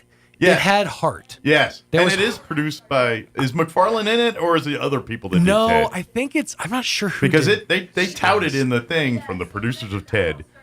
It might have been like one of, let me see, I'd be curious to see who did Strays, but I don't think it was is McFarlane one of them? I don't think so. Okay. Otherwise, he'd have voiced somebody. Yeah, you would have thought there was one in there. But it said from the producers of Ted brings you Strays. So Let's look this up. You can go ahead and give us the rundown. We'll look that up. But that being said, it's Lord Miller. Yeah. So for those who don't know, Lord Miller are the guys that are behind the Lego Movie. Okay. The Batman, Lego Batman. They were on Marvel for a minute. Then they did they did that show, The Last Man on Earth. I remember that. Which is Will Forte. So. Which, oddly enough, is the most hated man in the movie. Mm-hmm. So yeah, they're those guys. I do have one problem, and I got to explain this in a way because it's a family-friendly show. Okay. This bugged me, believe it or not. I know it's trivial and it's semantical, but it bugged me. There's a scene. So dogs, they kind of the premise of the whole thing. If the dogs are, if you own it, you pee on it, kind of thing. You know, that whole dog mindset, male dogs. Yeah. So, Will Ferrell's character. Forte. Yes. Reggie. Reg. Mm-hmm. Will Ferrell. Reg. The dog Reg. Oh, yeah. Will Ferrell, okay, yeah. the dog. Yeah, gotcha. Reggie. He, they have a moment where they've kind of bonded as a pack of dogs. Mm-hmm. And so he decided, we should pee on each other to cement our brotherhood. Mm-hmm. Well, it's like a blood handshake. Very in the dog world, a very sentimental moment. I'm yours and you're mine. However, there are 3 male dogs and 1 female dog. Mm-hmm. Did someone not tell these people female dogs don't hike up their leg to pee? Did someone not tell them that? I don't know. Female dogs do not hike up their leg ever to pee. I will say I have seen a female dog hike their leg to pee. They squat. I have seen it done. They know that dog was not something. I mean, it probably had a lot of brothers. Confused. But I have squat. Seen it done. They don't hike legs. I've never seen it. I've owned female dogs my whole life. I've never seen one hike a leg. So just so we're clear. Yeah. The part of the movie about the dogs that are on the journey to seek vengeance on his owner. Yes. The part of that movie that you were bothered with is that the female dog hiked its leg. Hiked her leg. It irritated the snot out of me. I was like, they don't hike their legs. It's true. That's. I mean, for the most part, they don't. I feel like maybe it was just done to make you wonder why. I to be honest, I'll buy everything. The talking dog, the witty banter. I imagine all of that. I'll suspend reality but dang it, let the female dog squat the way it's supposed to. I just imagine Mike alone in a theater, just sitting in the center of a theater all by himself, watching the movie Strays, with just the behind him. Did I miss something? And he stands up and he goes, "That's where I draw the line." He takes his hat, he throws it down. That's the stuff that infuriates me. Amazing. The dog bite its leg. And it's a female dog. Otherwise, cinematic tour de force. Oh, man. Sorry, what did you Movie Strays. Yeah. He was like, I left. We were talking about Dune. How did we get here? No, I watched the movie Strays over the weekend, and the movie was I enjoyed it. But there was something I had a problem with, and it was very trivial. But nonetheless, I do trivial. There you go. Did you have a problem with Dune? Not the first hour I watched. Okay. No, and I recognize some people. Yeah. I was like, oh, here's that Zendaya smart water chick. It's got an all-star cast. There's a smart water chick. Right. There's a couple. There's a bunch of Guardians I of the will Galaxy. tell you this. Now, the good news is you don't have to wait that long. But the bad news is they're going to cliffhanger you. Oh, I'm sure. Yeah. But again, you don't have to wait that long. Well, I assume with a Dune 2, Part 2 coming out. Aren't they going to end the first book at least with this Part 2? I think it's actually Part 2 is like the second half of the book. I'm not 100% sure. Okay. So I have no idea. There you go. All I've watched is the first hour. And now I've seen this. a kind of dusty Dax. I just like the way they simplified everything, like the shields and stuff, because compared to the 1984 version, and they're just like Minecraft blocks or something. I basically said my first impressions of Dune is Star Wars meets Game of Thrones. Yes, it's very like House Wars. Like, yes, houses, but politics with Star Wars type ships and whatnot. Yeah. Our guest is here. Yes. We should probably. Our guest is here. Yes. Is it Tori? Yeah. Yes. All right. Good. Because I usually say things and it's not them. So it is 8:18. Let me give you the rundown for this hour of the show. We'll get you up to date with the weather. And then here in just a few minutes, we're going to have Tori Hornick join us with the UFO Skate Collective. They are going to give us an update on the skate park, talk a little bit about what they've got going on here with, skating in their community and some events and things. But, they got a lot going on. So they're going to give us the skinny on it here in just a little bit. Then later on in the hour, we'll get you up to date with the news of the local variety, along with your Chaves County sports update and whatever else we can come up with for this hour of the show. But first, let's take a look at that weather. I'm meteorologist Steve Hamilton with your Pecos Valley weather. Looking pretty good this week. Temperatures going way above average, too. We've got a big high-pressure system parked overhead. Mid-70s for the afternoon high today. Wind at 5 to 15 miles per hour, and we get sunny skies. Overnight, a few clouds down to the upper 30s and low 40s, and then even warmer on Tuesday. Upper 70s and low 80s, and we keep the sunshine. That's your latest forecast. I'm meteorologist Steve Hamilton. Thank you, Steve. Currently 35 degrees here in Roswell. Humidity is at 72%. Winds currently out of the east at 6 miles per hour. Sunny today. Expect a high of 74 degrees with west winds at 5 to 10 miles per hour. Nice day. Enjoy it. 74, sunny, winds 5 to 10. It's February. There's no complaints from me. Tonight, mostly cloudy. Expect an overnight low of 38 degrees. Southwest winds at around 5 miles per hour. For you, Tuesday, another nice day. A little warmer, pushing that much closer to 80. Mostly sunny, 78 for a high. Winds will be out of the northwest at around 5 to 10 miles per hour. Tuesday night, partly cloudy with an overnight low of 36 degrees. West winds, 5 to 10 miles per hour. Wednesday, warm but windy. Areas of blowing dust after 11 a.m. Sunny, highs expected to hit near 80, 79 officially. Winds will be a-blowing early out of the southwest, 5 to 15 miles per hour, but later in the day increasing 20 to 30 miles per hour with wind gusts as high as 45 miles per hour possible Wednesday afternoon. Wednesday night, mostly clear with an overnight low of 40. A little cooler on Thursday, sunny, 68.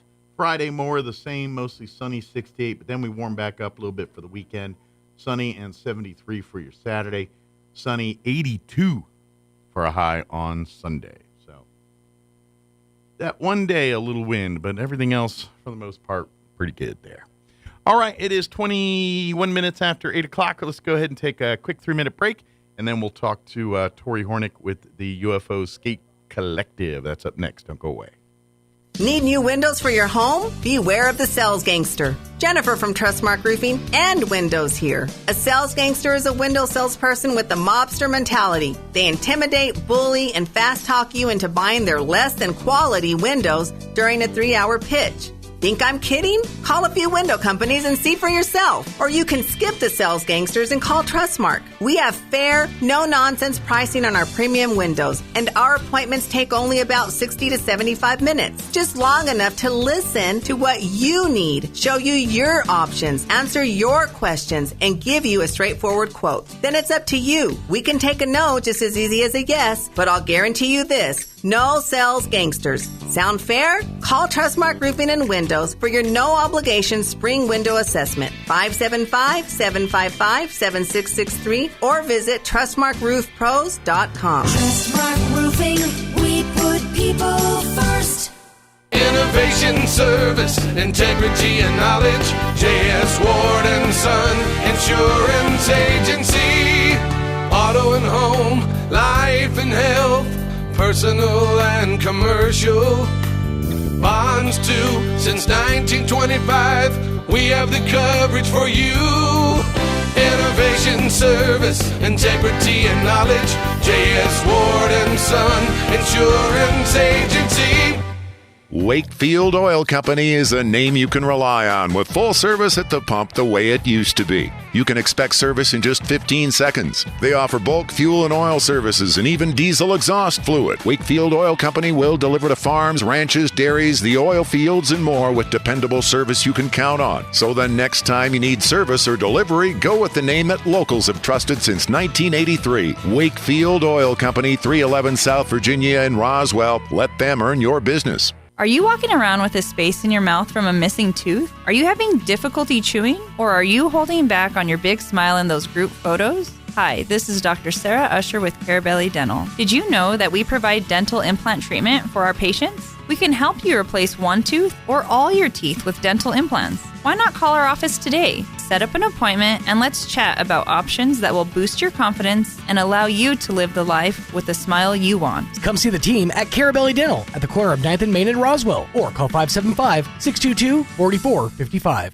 Attention Roswell, Carlsbad, Artesia, and surrounding areas. Roswell Tire and Appliance has what you're looking for with a great selection of refrigerators, freezers, washers and dryers, and ranges, and they can prepare your appliance as well with many models in stock and on sale. You can own it today. RTA services after the sale with repair, warranty, and delivery to Roswell and surrounding areas. Save big on a selection of scratch and dent appliances too, plus a great selection of tires and a team of people to help you when you need it most. Roswell Tire and Appliance, 101 South Main in downtown Roswell. The University of New Mexico. It's the state's flagship, a world-class university right here in Albuquerque. Apply for admission at UNM today at unm.edu. That's unm.edu. The University of New Mexico is the university for opportunity. Here's a Mornings with Mike Winters fun fact. Astronauts are not allowed to eat beans before they go into space because passing wind in a spacesuit damages them. The suits for the astronauts. Here's Mike Winters.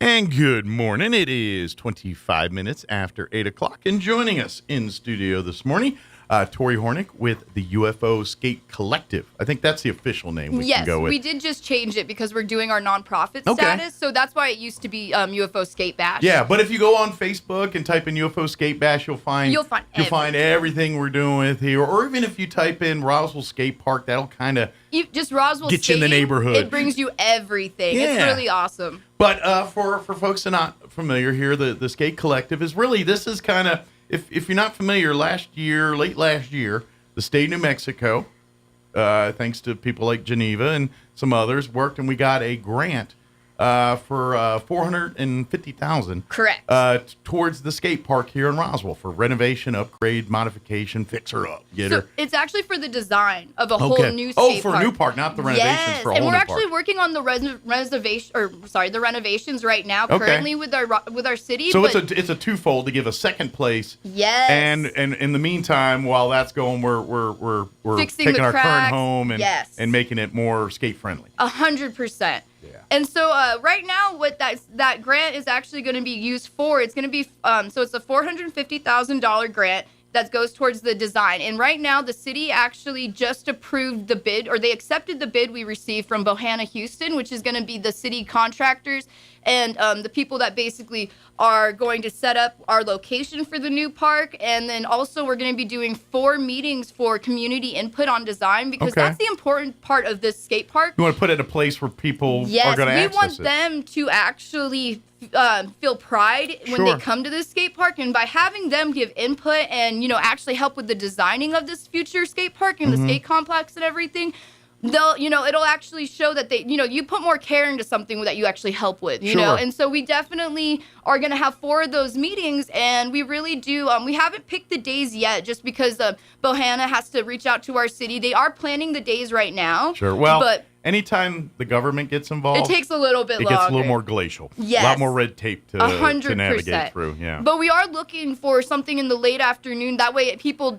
work and school Have to is go not for work or whatever. 100%. And kids can come, like anybody who wants to give input, 100%. If you skate and have an can. interest in it, then you're more than welcome to come. Yes. And by the way, maybe we should clarify. When we say skate, skateboarding, roller skating, roller blading, if there's wheels on your feet, it's under the skating. Even wheelchairs. So that's the whole under the point skating of, mantra here. Yes, we want to make it an all-access wheeled park so that anybody, can come out. And even so there's a lot of like pro wheelchair skate. I'm sorry, I don't know the actual They do like term. the half pipes and stuff on wheel? They do. That's gotta be wild to extreme watch. sports. Yeah, and there's a lot of families who have actually reached out with kids that have their legs. They need a lot of they have to have stuff on their legs. Like, they can't just ride a skateboard like me or you would. So they actually have been reaching out like, hey, thank you for doing all of this. And, do you think there'll be a spot for our kids to, have like one day out of the month to make come it out all there? inclusive. Exactly. Kind of thing. Yeah. And that just shows that the all inclusive part really will, I'm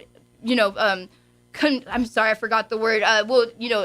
Will work for our community, because we have a lot of people who do need an all-access wheel park. Even we just got the all-access playground, which is right next to the skate park. Yeah. And a lot of those families do come over, and we start talking to them because we do skate meets. We actually just started our skate meets up yesterday. Was our first one of the year. Good deal. And we had over 50 people. I'm about to show say, I up. saw some pictures online. Looks like there was a bunch of people There was out there. a bunch of people. And you saw everything from roller skates to rollerblading We even had to people boards. from Carlsbad too on roller skates that came out, and then inlines as well. And so that's really what we want to show our community, is that there's a place for everybody. And even if you don't know what you're doing, this new skate park that we're getting is going to have advanced sections for our, the advanced skaters, but more importantly, it's going to have beginner sections as well. It'll have street beginner sections and vert beginner sections. So people that want to work on their advanced tricks, they can do it in a place where they don't have to worry about The people kids in the being way. in the way. But if people are 100%. trying to learn the sport, yes, they can do it in a place where they're not in the way of the 100%. And that's really important, because a lot of times, people are afraid to go to the skate park or like even learn just because they don't want to get in people's way. And it's kind of like the gym. Exactly. If you go to the gym for the first time, you're intimidated because you see the muscle people. I'm the same way. You know what I mean? And so it's no different at a skate park. You got your Tony Hawks rolling around out there. Yeah. And you're like, I'm nowhere near and Tony Hawk. And that's the thing too. A lot of our advanced skaters here, they are so talented, but unfortunately, they only have they only can ride what's accessible here to them. Sure. But a lot of those skaters, like I even have a half pipe in my backyard. Like a lot of us have half pipes built in our yards, but Y'all not are everybody can build those. Semi good handy people too, or repair people. And actually, if you guys ever need a half pipe, definitely reach out to us, and we'll get you guys, in connection to Quint. Hey, that's all STEM, folks. That's science, math, engineering, right there. 100%. Now, so Quint White, he's actually a local skateboarder and one of our advocates. He's going to be the vice president of our nonprofit. He actually can do any type of skate ramp you need. So definitely, if you need a ramp built, reach out. He's the one to reach out to. And here's something that I would find people that maybe are interested or want to check the community out, so to speak. I would offer this is it's because skating, it's popular but niche at the same time. 100%. If that makes sense. And so what you mean by that is a lot of people are interested, but the people that really kind of live the lifestyle that skate as a regular part of their life. It's a family. It's also something they're passionate about. And people that are passionate about something love to share their passion with other people. So when you find the people that are into skating and stuff and you're interested, rather than be intimidated, talk to them about their craft, and you're going to find out you might not be able to shut them up because they just want to share everything about their sport. And that's kind of what happens with me sometimes, too. I'll get people asking me about advocacy stuff. Like, even I've had people reach out from Lubbock, Artesia, Ruidoso. I'm working with a few skaters there to start up skate meets in their community. Mm-hmm. And it's just about giving, little advice, just basically how we got started, which was, putting up flyers around town, like all the main spots that the youth go to. And the most important thing is I always say all wheels, all skills, because that's the point. Like, that's the whole point of this, is we want to share the skate park with everybody, and we want to make skateboarding, roller skating. We just want to make all, like, anything that you can use at a skate park. We want to make it more accessible to our community. And there's a lot of people, because we're also starting a youth skateboarding class, and with hopes with that, we're going to branch out to other skate park, like roller skating, even scooters too. Eventually, we hope to bring all of that there for classes like that. But right now, we had in March, we're going to have it on Sundays, and those classes have already filled up. And I mean, it filled up within 24 hours. Wow, so demand is there. It's really there. And then also, too, a lot of these kids, of course we tell them you got to have the helmet. And so that's why we're making this class free, because I want the kids to, buy their helmet and safety gear that they might need. But if they need a skateboard, we have loaner boards for that. And that's, to be honest, that's the expensive part of the hobby, is the skateboard. Yes. The helmet and the pads and all that you can get relatively cheap, very for cheap. under $100. And even if people, let's say they can't get those things, we have a lot of skate brands, or even just, even businesses in the community that have been donating, which we can get you a helmet if you do need, that and stuff like that. We want to make sure everybody's safe when they're riding. Absolutely. And because even yesterday we had some people on the ramp, and thank goodness she had her helmet on, because she was just, right. And she's a more than a beginner skater for sure. She's really good at park skating, and she hit her head on the ramp really hard. But you know what? Because of her helmet, she was fine, and that's the good thing about it. Absolutely. And I'm kind of curious about some areas, and just because, and this is going to be a little selfish. No, for my own 100%. Selfishly, me asking these questions because I want to know for my own purposes. Pull back the curtain. Growing up, for me, I was a hockey player. I played ice hockey. I played roller hockey. I played hockey running around on my shoe, all forms of hockey. Yes. But roller hockey was one, and we'd be on inline skating. I call them rollerblades because I grew up from a generation where pretty much they're all, it's like Kleenex. Yeah. They're all the rollerblade brand was the king brand at the time. I don't know if they still are. They still have brands, or there's still a big brand out there. Good deal. Matter of fact, I own a pair of rollerblades in my closet that I've owned for about 20 years. That if I serviced, are probably those are still good. Yeah. They just need new bearings, probably. Yeah, probably need some bearings. They probably rust up a little bit. Yeah, but you can replace them. But they're actually hockey rollerblades. So no, and that's cool. The hockey boot. But what I was asking is, so is there plans at some point in the skate park to maybe include like a roller hockey rink? So actually, yes. So the design with that $450,000, the reason why it is so much money is because it is going to cover a roller rink for inline hockey, basically, and then also for roller derby as well, and then just like for roller discos, because that is one thing that, since I've started the skate community, everyone's been asking, can we do like a roller disco? Like, can we have, Sure. And then even the hockey. I've had a lot of guys ask, because even my boyfriend, he does the skating sport, too. They love it, and anything they can do on wheels, and it's something that they enjoy, like, for example, ice hockey. You can't do that all year round here in New Mexico, but you could do it all year round, on roller skates. Sure. And here's the thing too, is if you go to other parts of the country, and I'm talking not even not even big cities. North, or up north.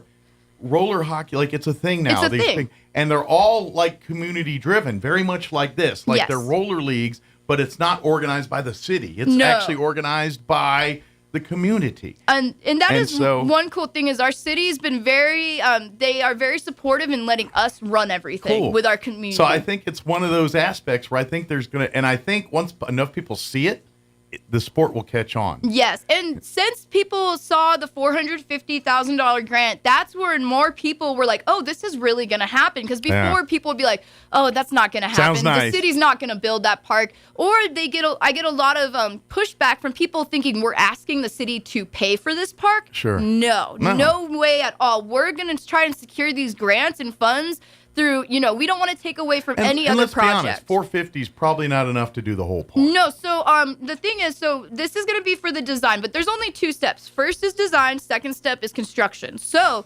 the design grant that we received from it is the $450,000. Once we finish that, it's the the New Mexico Quality of Life grant that was given to us by our governor of New Mexico. There's a second grant to this. So once we are done with this one, we can actually apply for the construction grant. Yes, and then also... So it's basically proof to say, we're committed to it. We're committed. We got the plans, but it's proof to the grant people. Yes, that's also. And I have been in contact with the governor's office, emailing them, and I've had a few phone calls as well, because they're really... the governor is banking. She has. There's a few other skate parks that are being built, in Las Cruces that she's a part of, or she's at least helped them receive money in ways like with us. Okay. And so New Mexico is getting a bunch of new skate parks built up. Good deal. Yeah. Have you all talked with maybe some of the other communities and see what they're doing and kind of getting brainstorm a little bit about their ideas and sharing ideas on some of that? So I've been talking to a few of the people from Las Cruces, and they're using grind lines, which unfortunately we had to do a bidding process, so we couldn't just contract or buy, or we couldn't just go to a skate company that we wanted and just buy them out to build our things. We had to go through the city stuff because unfortunately with the grants and working with the city, there's rules on how you do all that. Yes, but we had an amazing Roswell city engineer write our grant out, or just write everything out for the grant, and so it's all specifically for the design. Whenever these people do, whoever did Bohanna Houston, how they did get the design and everything, they will reach out to a real skate park construction builder, and they'll come on to the team as well. Gotcha. And makes sense. Yes, they get their architects and experts. That's what they do is build And the skate reason parks. why we had to have Bohanna Houston though was really because they have to do the bathrooms, the parking lot, the location, the infrastructure side of it. Yes, and there's a lot of that because we're doing a regional size skate park, which is going to be anywhere from 30,000 square feet up. And well, and where this could lead to. Yes, because we're hoping for. So I've already been talking to a lot of skate brands that do have, or team riders that I did talk to Birdhouse about possibly getting a skate demo, because in El Paso I went over the summer to Packatoo Skate Plaza, and they had the Disorder team come out, which is Nigel Houston. He's one of the. He's the go to skateboarding, nowadays. And so I've even talked to them just how do we go about getting, pros to come skate our park and stuff. And so they even said I already had a little bit here with Bam and Tony. And yes, no, and those things all open the door, you know. And so we've been talking to them, and we're trying. Hopefully, we want to start getting demos out here, at least one big one a year, to have pros come out. And, even let's say this new skate park doesn't happen for a couple more years, because it is going to take time to build. Absolutely. We were told about a 3 to 5 year, and 5 years is kind of the max, but we're looking more around 3 is kind of, but, we want to make sure no one gets their hopes up in a sense. But we've even been talking about for the UFO festival, can we get a skate demo for that? Because we actually, last Chile, I think it was the Chili Festival, we had local skaters, our advanced skaters, go out and do a skate demo. And it was really cool. We had a bunch of people watching, and we brought our own ramps out and everything. We made a little skate park just right next to the courthouse. And so we could do things like that with the pros. And, we can even bring in bigger ramps and stuff. Well, and I would even fathom, if you build this skate park gets built out, if they kind of build it right and do a thing, it could be a place, depending on the the infrastructure side of it, where they could host regional X Games style level events there, where they're actually bringing in a draw of people from outside of the state to come for the weekend. And, who knows? Maybe they do it around the UFO Because we have the Festival. hotels to supply that. Like, I work night audit in hotels. That's why I'm able to do all of this, you know, during the day. But we definitely have the place to put all these tourists. And right now there's even so many other pro skaters that, you didn't even know came through town. But because they've checked out our park and they'll skate with the locals for the day, but then they bounce because it's not that anything amazing. Sure. But if we put something amazing there, and more will come and you will hear about it. And we have a name. Yeah.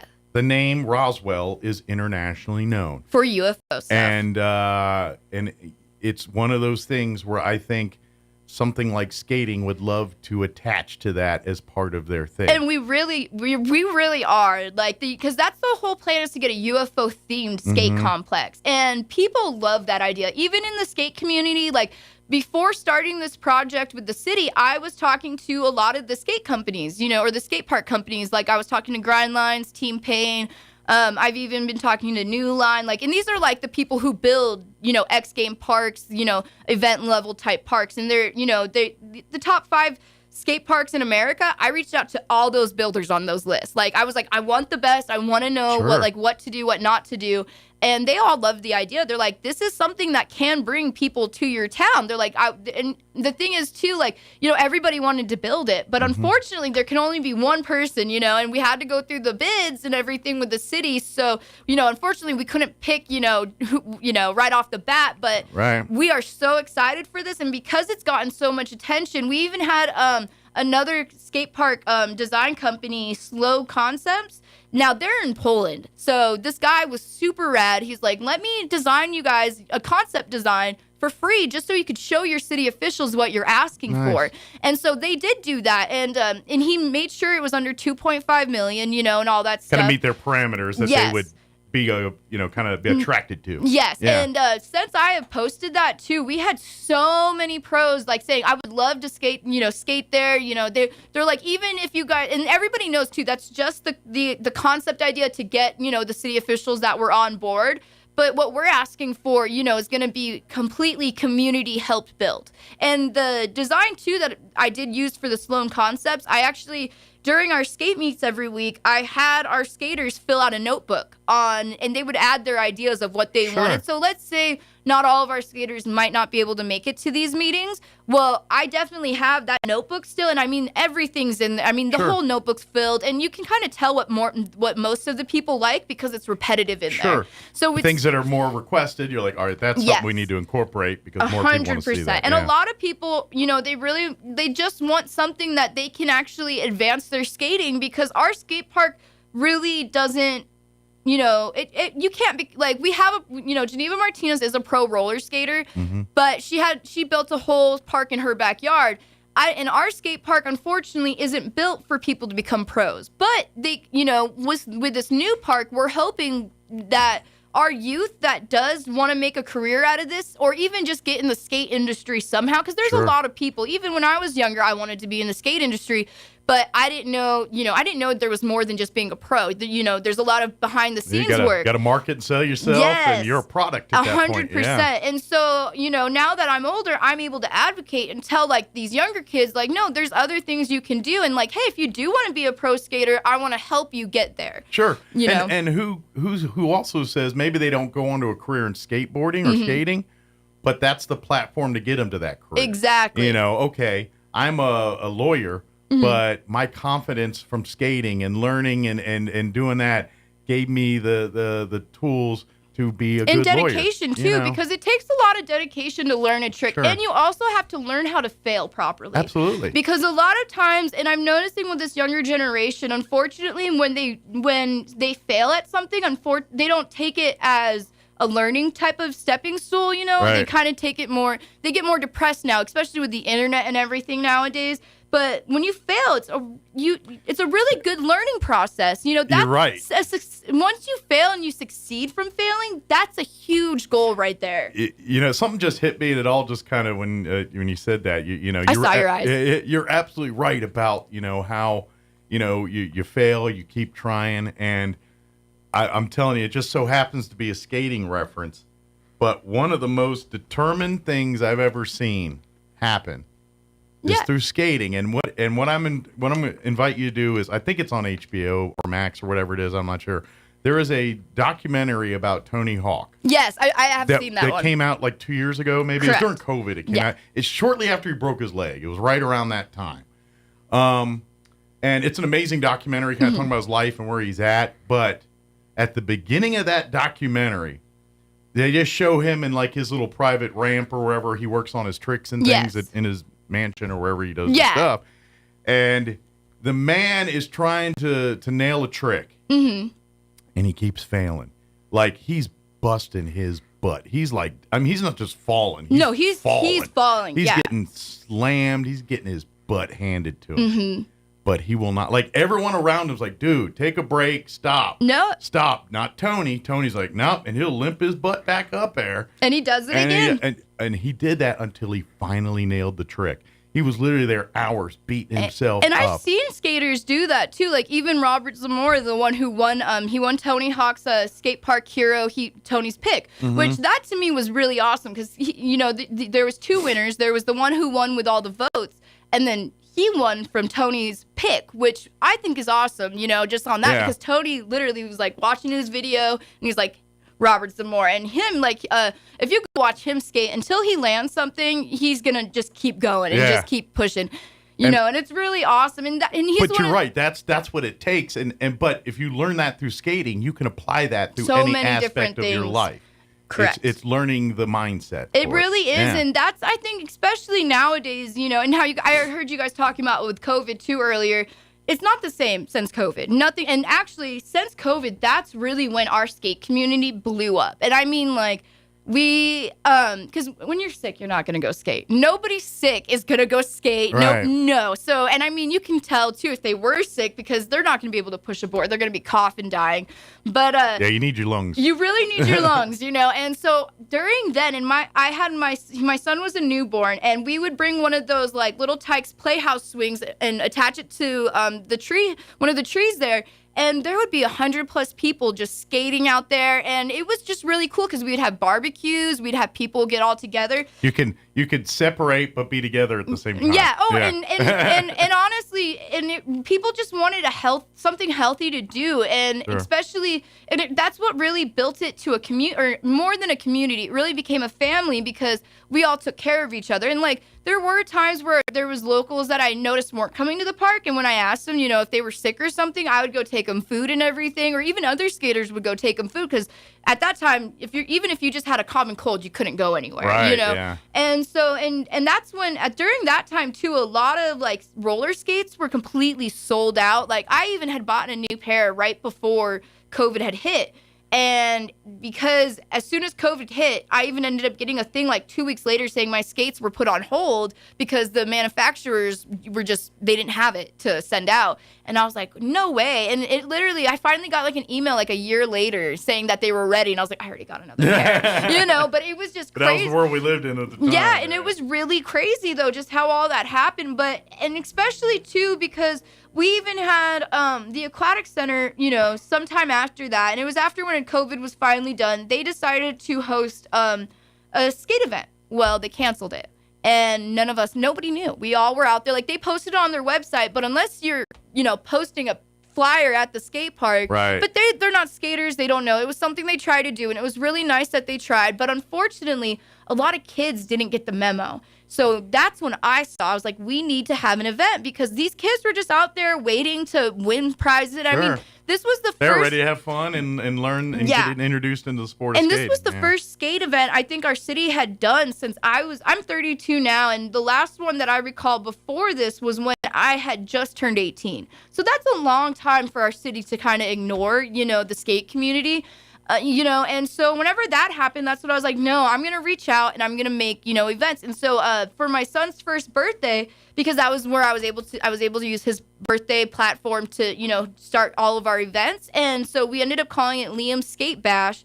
And that's how the whole UFO thing, or we ended up replacing Liam with UFO. But we ended up having like 40 to 50 people come out. We had a bunch of skaters and all I did was email all these name brands, and they sent us a bunch of skateboards. Like, I had at least 20 skateboards the first year to give out. And everybody who, and I mean, first, second, and third, I wanted it to be completely fair because this was the first event that most people haven't ever done an event. So I wanted to make sure if they won first, second, or third, they all went home with a new deck. Sure. You know, that it was pretty fair, except like, of course, first place got the first place trophy, but I wanted to, you know, give back to them because they really haven't had anything, especially seeing them, you know. You're cementing that passion for the sport. Yeah.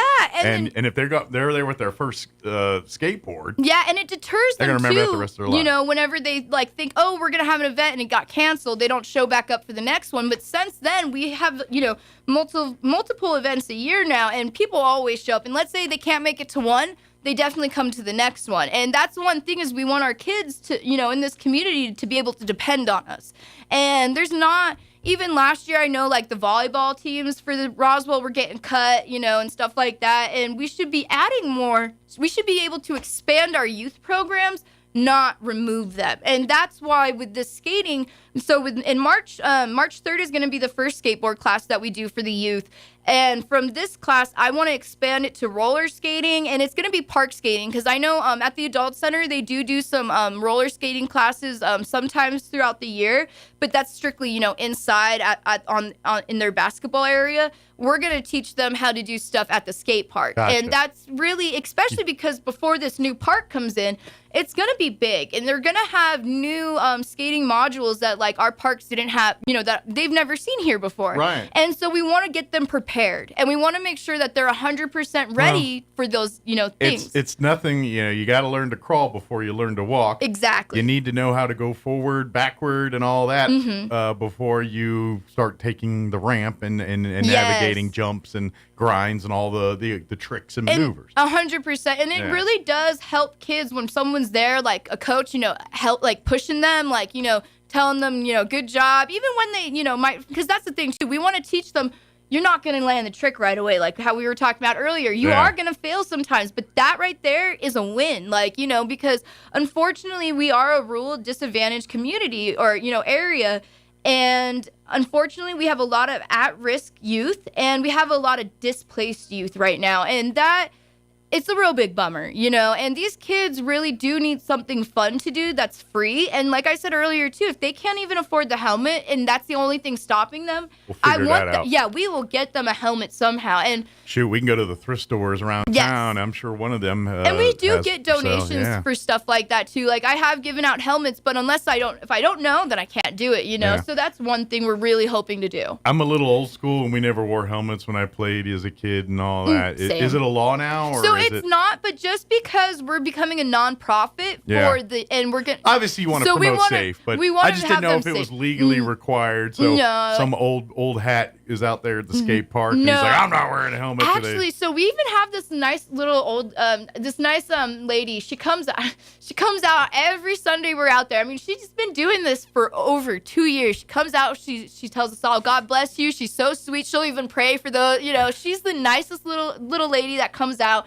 And it's really cool to see, you know, people in the community do that, because you wouldn't expect, you know, somebody, you know, in their 70s just to come out and tell all the skaters to have a good day. Because, you know, unfortunately... You think of that, get off my lawn. Yeah, and unfortunately, you know, skaters have had a really bad rep in Roswell for a long time, and just in the you know, America in general. Thing. It's you know, the 80s movies, they're the rebels. 100%. They're the, you know, and that's what, and yes, unfortunately, there are some bad apples, but in our community, like, when we do have a bad apple, we try to get them to, you know, try to undo the wrongs that they've done. And if they choose, like, you know, unfortunately, one time we did have an incident where, you know, we gave the kids an opportunity to either publicly apologize, since it became a public, you know, situation, but they chose not. Like, all they had to do is, you know, apologize publicly, pick up some trash, you know, just once, and then, you know, repentant. Yeah, and they could still volunteer in our community, but they decided not to. So unfortunately, you know, we have had to do that with some people, but it's all about being a whole with the community. Like, because we're Roswell skate community, we're still Roswell's community. So everybody in it, you know, I want to make sure that everybody likes us. Every group activity always has those. How many times you go to a baseball game or a soccer game and one of these incidents happen? It's no different. Let's face it, anytime there's competition and something, you know, it happens sometimes. People get their tackles up and they're ready to do. And it's really, and I do want to say too, it's really cool because we haven't had many of those scenarios. Yeah. And that's, and you know, that's what gets the spotlight when of course. people, yeah. There's even a news interview talking about, how the skaters were destroying the skate park, tipping the porta potty and all this stuff. And we recently got the porta potty back out there. We found out it was the wind tipping it. Yeah, because people were out there when it happened for once. But now, because we have people in the skate community who talk to this, the city officials, we're able to advocate and talk for us, like saying, hey, no, it's not people pushing it, it's the wind. Now they know, so we're able to fix it. And I do have to say, like, Christina Arnold, she's been one of she's been a huge help. Even Jim Burrs, he's Parks and Rec. He's been amazing too, because he actually is helping us right now. We've been working on murals at the skate park just to deter graffiti artists. Absolutely. Yeah, and it has that helped. Should be a collaborative. I think instead of sending away the taggers, invite them to come to do art. Yes, and we have done that. Yeah. And so the only thing, though, and it's still open, too, if anybody wants to, submit a big mural, they just have to have proof that they've done that type of artwork before. And just because... But you know what you're doing a little bit. Don't come up there with your stick figures. Yeah, because unfortunately, spray painting in New Mexico in the wind can be a little difficult. There is an art to that. Yes, and it really, and I even seen these graffiti, like when they're out there, like with our project, and I'm like, oh, this wind, how are you doing that right now? And I feel so bad sometimes, but they create beautiful things because they know what they're doing. Sure. And all you have to do that is just reach out to me through Facebook, Instagram, whichever, even my number somewhere on there. Could be your platform. Yeah, just any of the platforms. Next big thing. And you just show a pass, Absolutely. So I just saw the time. We got to hurry up. I'm so sorry. So if anybody wants to sign up for classes or has any more information, what's the best way to get a hold of you guys? The best way to get a hold of us is through Instagram, but if just messaging. But if not, Facebook also, we do check that. Okay. And then my email is just ToriRay1129@gmail.com. That's another good way. But we do have an event coming up. I just want to say it really quick. Yeah, absolutely. It's actually Mason Mays. It's a memorial skate jam for him. He passed away a couple years ago, and so to keep his memory alive, we're going to be doing out and do a little memorial skate for him. And that's going to be on March 26th, and it is the day that he did pass, so that's why it's going to be on a Tuesday. Anniversary date. Yes, and so we're going to have balloons to let go and all that stuff, as well as candles. And if anybody wants to come out just to, do just especially to support, if you knew him or want to know the family and want to show your support. Yes, or if you just want to come and be a part of the skate community. Yes, because we have a skate jam. Yeah, absolutely. Yeah. But definitely, and again, look for UFO Skate Collective or UFO Skate Bash on Facebook. It'll find it, and then you can get in touch with Tori and the rest of the collective there. Yes. So, thank you so much. Anytime. We'll see you next time, okay? All right, awesome. All right, it is 8:58. Quick break before they make me play the news. Don't go away. Hi, this is Melanie from Glenn's Furniture, and I want to tell you about our store-wide sale happening now. All items in every department are on sale. Upgrade your living space with power reclining sofas and love seats or beautiful sectionals with charging ports. Create ambience with amazing table and floor lamps. Get that long-awaited restful night's sleep with the new Serta mattress. Every department is on sale from our existing prices. So come down to Glenn's Furniture on the corner of Union and Alameda, where delivery is free since 1953. The need to grow past our basic capabilities and experience the impossible will forever keep aviation technology evolving. Within the Aviation Maintenance Technology program at ENMU Roswell, students thrive knowing that the faculty and community are supporting their success. ENMU Roswell is dedicated to empowering students through hands-on skills training in a nurturing environment. To learn more, contact us today. The great one, Mark Levin, is now in Roswell on 106.5 KEND Roswell. Their lives in the line of duty, flags flying at half-staff across Minnesota today. 2 police officers and a paramedic killed at the scene of a domestic violence incident in a Minneapolis suburb. It happened early Sunday in Burnsville, Minnesota, at a news conference carried by KMSP. Drew Evans, a superintendent with the Minnesota Bureau of Criminal Apprehension, says when officers arrived at the scene, a man had barricaded himself with his family that included 7 children, ages 2 to 15. They spent quite a bit of time negotiating with this individual who was barricaded in the home. At one point during that barricaded situation, the subject opened fire. The suspected gunman was found dead around 8 a.m., and family members were released from the home. None of them were hurt. I'm Donna Warder. Israel is not bowing to growing international pressure to cancel plans for a major ground offensive targeting the southern Gaza city of Rafah.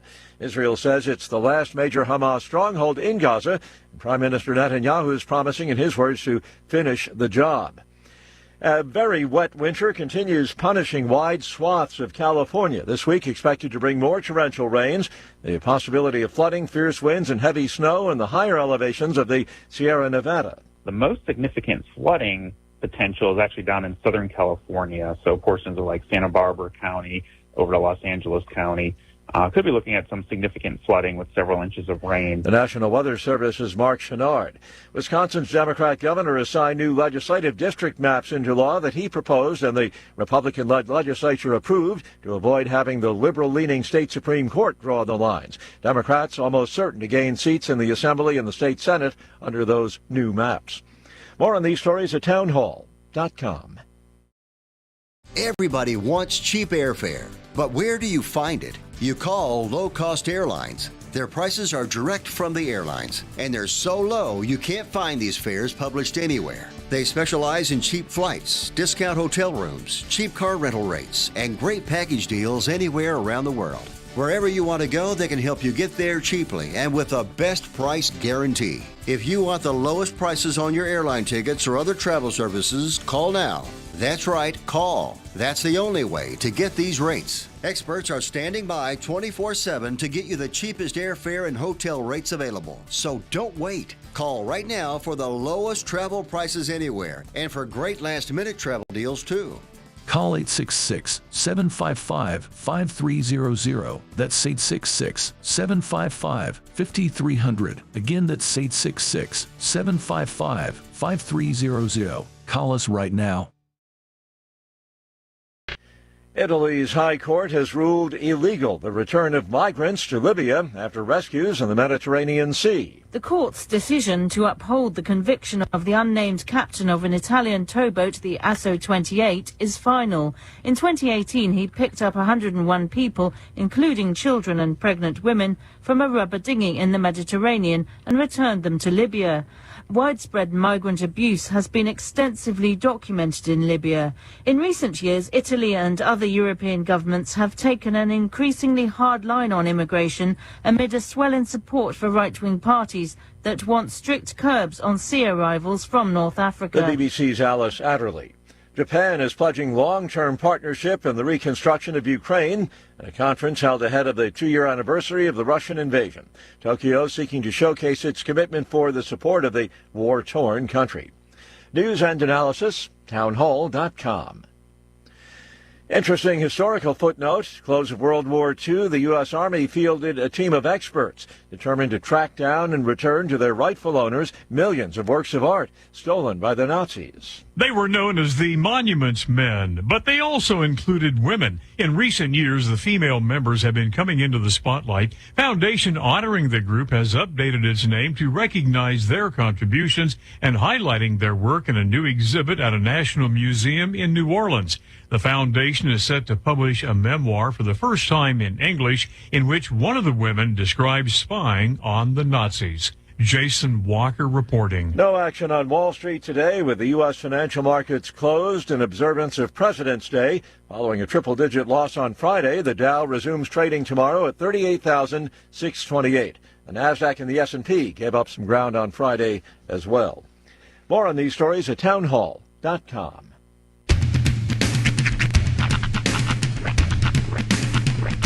What in the wide, wide world of sports is going on here?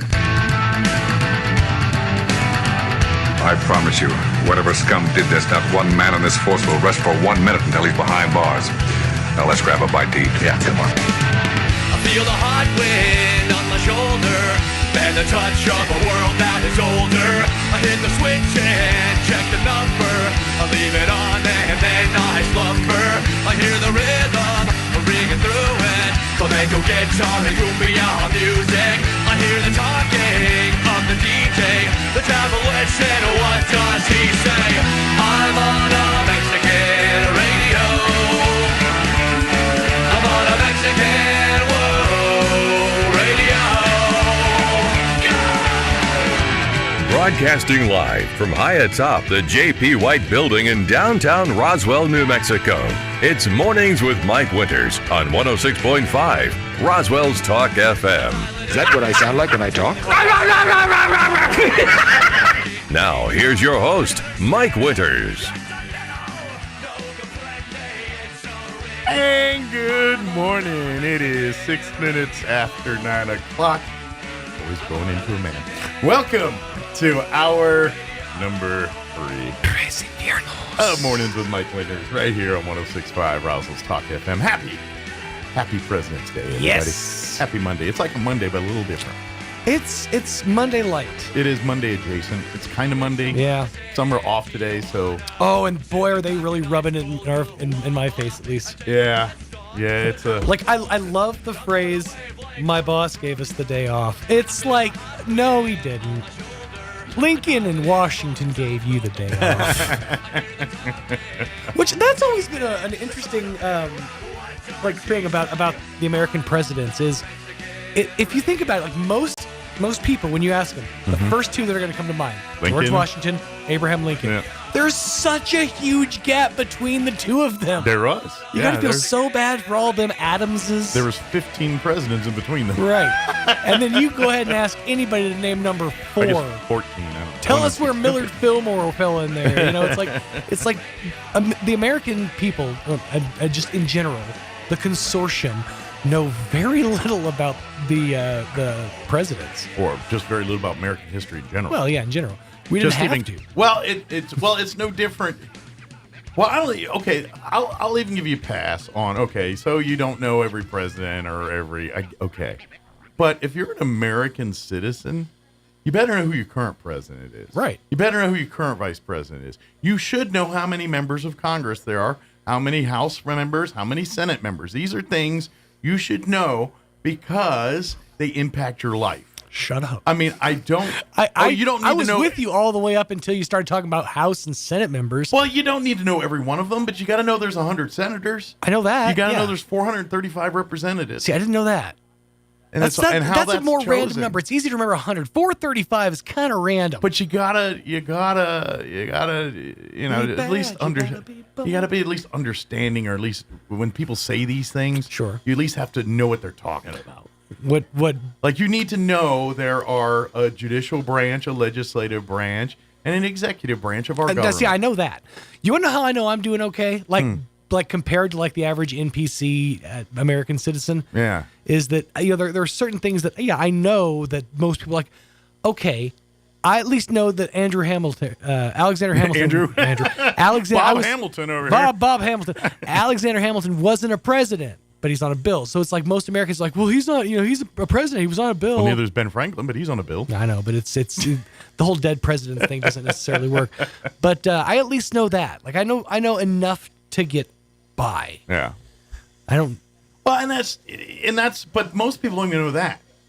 I'm sorry, when the man on the street things come and they say, who's your current president, and you don't know it's Joe Biden, right? And you're an adult, you have got problems. Mm-hmm. That is not, unless you are got a medical condition for you not knowing these things, then you should be knowing these. I agree. As a U.S. American citizen, yes, you should know these. Now, do you need to know the president of Poland? No, not unless you're in Poland. But you better know your own country. I mean, one would think that the average man on the street would know, Biden is president. I don't think so. I think if you walked and you interviewed 30 people, you're going to get a third of them that are going to botch that. God, we need to do a man on the street. We really do need to do a man on the street. I think if you do it if you do it at a library or someplace where there's educated people, I'm talking just on the street corner where there's random everybody, a sampling of everybody. I guarantee if you do 20 people, there's at least 5 or 6 of them that won't know who the president is. That's theoretically very, very true.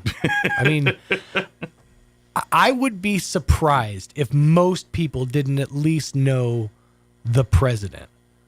Or at least know the vice president. Well, they'll get that one, but they won't get anything past it. Right. They might get, and they only get that because the name's on every day, and everyone's mad or loves one way or the other, depending on the conversation you're having at that particular moment.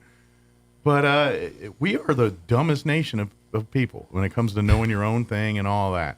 It's just because there's so many things in the world and you can be successful in this country without knowing these things. But to really make a difference, you got to know these things. Right. You got to, to get what you want, you got to know how to play the system.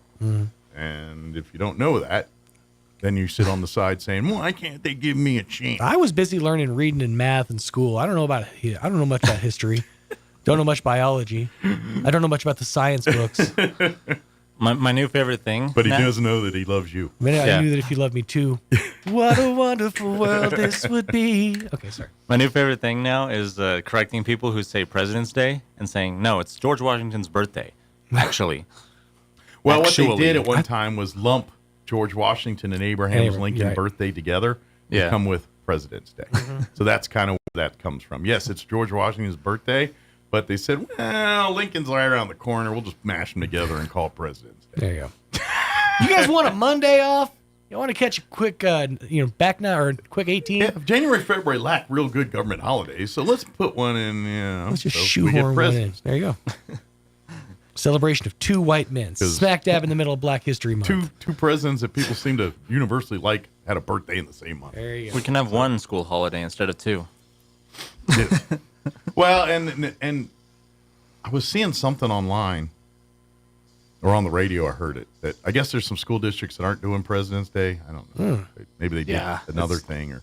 Well, I know it's kind of like Columbus Day where. Because it's right near our fair day, they're like, well, we're not going to give you Columbus Day off, but we'll give you the fair day and call it fair day, and then we're going to go to school on Indigenous Peoples Day or Columbus Day or whatever they deemed it now. Is it even a holiday then, if you can't have a holiday? Well, quite frankly, I think we need to scale back our holidays. I don't know. It is National Random Act of Kindness Day. Yeah, that's. You want to label these days? God bless you. Yeah. But I guarantee on any given day, there's 30 of these. National Quesadilla Day. Because there wasn't a meeting with the taco people got it exclusively on one day, whereas the pizza people got it on another. And then, here comes big ice cream. I want National Women's Day off. Arbor Day. Why can't I have Arbor Day off? I like trees. I like wood. There you go. Smokey would have wanted it this way. Yeah. Ironically, we take Labor Day off. The day that we celebrate labor, right? Take off. That is actually kind of ironic, isn't it? Yes. Most of them take. And quite frankly, most Americans should know the difference between Labor Day and Memorial Day. Yes, one starts. I'll give you a pass on Memorial Day and Veterans Day, but Labor Day and Memorial Day, you need to know the difference. One starts the summer, one ends the summer. Or why we celebrate. They both involve a barbecue. Matter of fact, that would be my rule. Why are we celebrating today? You don't know? Get your butt to work. Columbus Day. Why are we celebrating today? So that we can have a mattress sale? Take this note to your boss. You have to be at work today, even though your business is closed, but you don't know why we're celebrating today. Sit here and think about it. It's a password basis. Yeah. Well, and it's kind of like, and this is where it gets interesting because this is a military move right here. But schools are starting to do this now. But this is vintage Air Force when I was in the Air Force. So, when I was in the Air Force, and trust me, there is a reason why we had terms like work smarter, not harder. Air Force is a different breed, at least when I was in, than the Army and the Marines and the Navy. The gung-ho, hoorah mentality only goes so far in the United States Air Force. At some point, they're like, screw that noise. We're tired. And this is my point to that. Okay. In the United States Air Force, in my time serving, and I'm sure they still do something just like this, if not exactly the same. Typically, it would be a Friday. Not always, but typically it would be a Friday. They just decided that today was base sports day or base family day. It's not a day off. You can't stay home. But you don't go to work and work either. It's sort of like a it means like loose day. Yeah, the squadron's gonna have a picnic today, and you gotta be there for the picnic. It's like when class is held outside. Yeah, or family day. You gotta take your kids to a thing or something. But they get to watch you like form up and do that. Like see you at the poll. Yeah, it's a goof off day, and it's all of that. But because no one felt like doing the work today, some general said, let's make next week sports day and then family day or whatever it is. Mm-hmm. And then now, if you have a job that is considered essential, like you're the alert people, you go to work and do your work job. But if you're the guy that sells Cheetos at the bowling alley, then you get to enjoy, family day or whatever day that is. But that's how, because I spent a lot of sports days. I think Super Bowl Sunday falls into that category. Well, this is something they did. It's always during a work day. It's not on a weekend. It's always a Monday or a Friday, usually. And it's designated. It's not a holiday. It's just something that the base designates. And or a squadron would designate, depending on, how widespread this was. But anytime there was sports day or something, I worked mids. So I worked at night and slept during the day. But that was my excuse to hang out at the bowling alley. And that's why, to this day, I'm a fan of Budweiser beer in bowling pin-shaped bottles.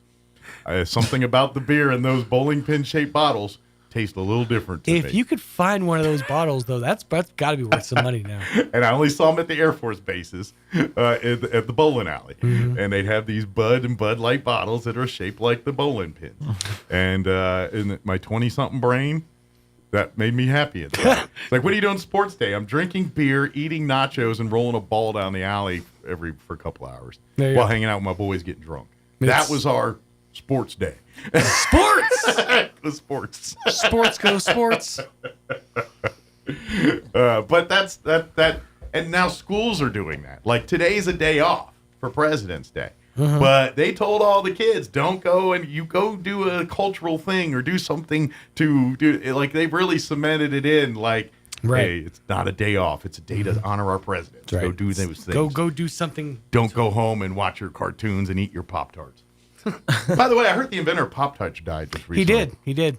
Sadly, he was slowly lowered into his grave. What flavor? Inch by inch. It was actually brown sugar. Cinnamon brown sugar. Yeah. He was delicious. You know what? Real quick, I just saw our guest is here. I heard the door, so we'll get going. But yesterday, I was flipping channels, and I stopped on the Independent Film Channel. Movie IFC. Channel. Yeah. And at that time, they were showing a movie I haven't seen in 20 years. Okay. Summer School, starring a very young Mark Harmon, Kirstie Alley, what's her name? Courtney Thorne-Smith, according to Chimda. She's in it. Who else is in that thing? A couple others that are a little more obscure. Like the girl that was from Head of the Class. Summer School. I don't think I've ever seen that. But anyway, Mark Harmon's the main guy. NCIS or whatever he is, boy. But this is back when he was kind of still funny and not serious. Right. And so basically he's a surfer type and has to work summer school to get his tenure. And he really doesn't know crap about teaching kids. So now he's got a bunch of kids that are, quote unquote, the derelict kids that he's got to get them to pass their standardization English test. And so the comedy ensues. The kids are like, the two of the guys are best buddies, but they're like horror movie fans. And so they do everything horror movies. One's a stripper during the day or at night, so sleeps all day. Courtney Thorne-Smith's character is a 16-year-old trying to hook up with an old man. I mean, it's kind of, and then Kirstie Alley is Carl Reiner's in it. Kirstie Alley's is the other teacher that's actually a good teacher that Mark Harmon falls in love with and is trying to get. But anyway, that's the movie. But the only reason I mention that because there's a scene where they're sitting there and she's teaching him how to teach, and they're sitting on the beach there on his porch, and he's eating Pop-Tarts.